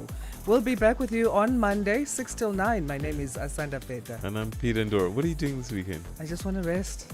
I literally don't want to go anywhere. Maybe I'll go for lunch with the kids tomorrow afternoon, and then I'll just be home. I'm going to a wedding. The invitation says formal. What does that mean? I mean, like the way you dress. How Really? you are right now. So You're Peter- good. Even now, Peter- you can just go straight to the Peter, wedding. come as you are. Basically. Okay. All right. So have an awesome weekend, everybody. We'll see you bright and early on Monday. And stay with us for the best in news and entertainment on Channel Africa, always bringing you the African perspective. The news is next with Onel Nsinsi and sports headlines with Musibudi Makura. Bye-bye, everyone.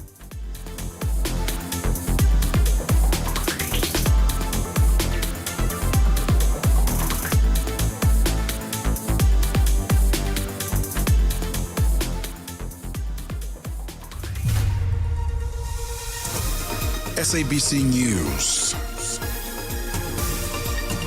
The African perspective. Looking at your top stories this hour, South Africa faces growing pleas to assist the 17 Ukraine-trapped boys, and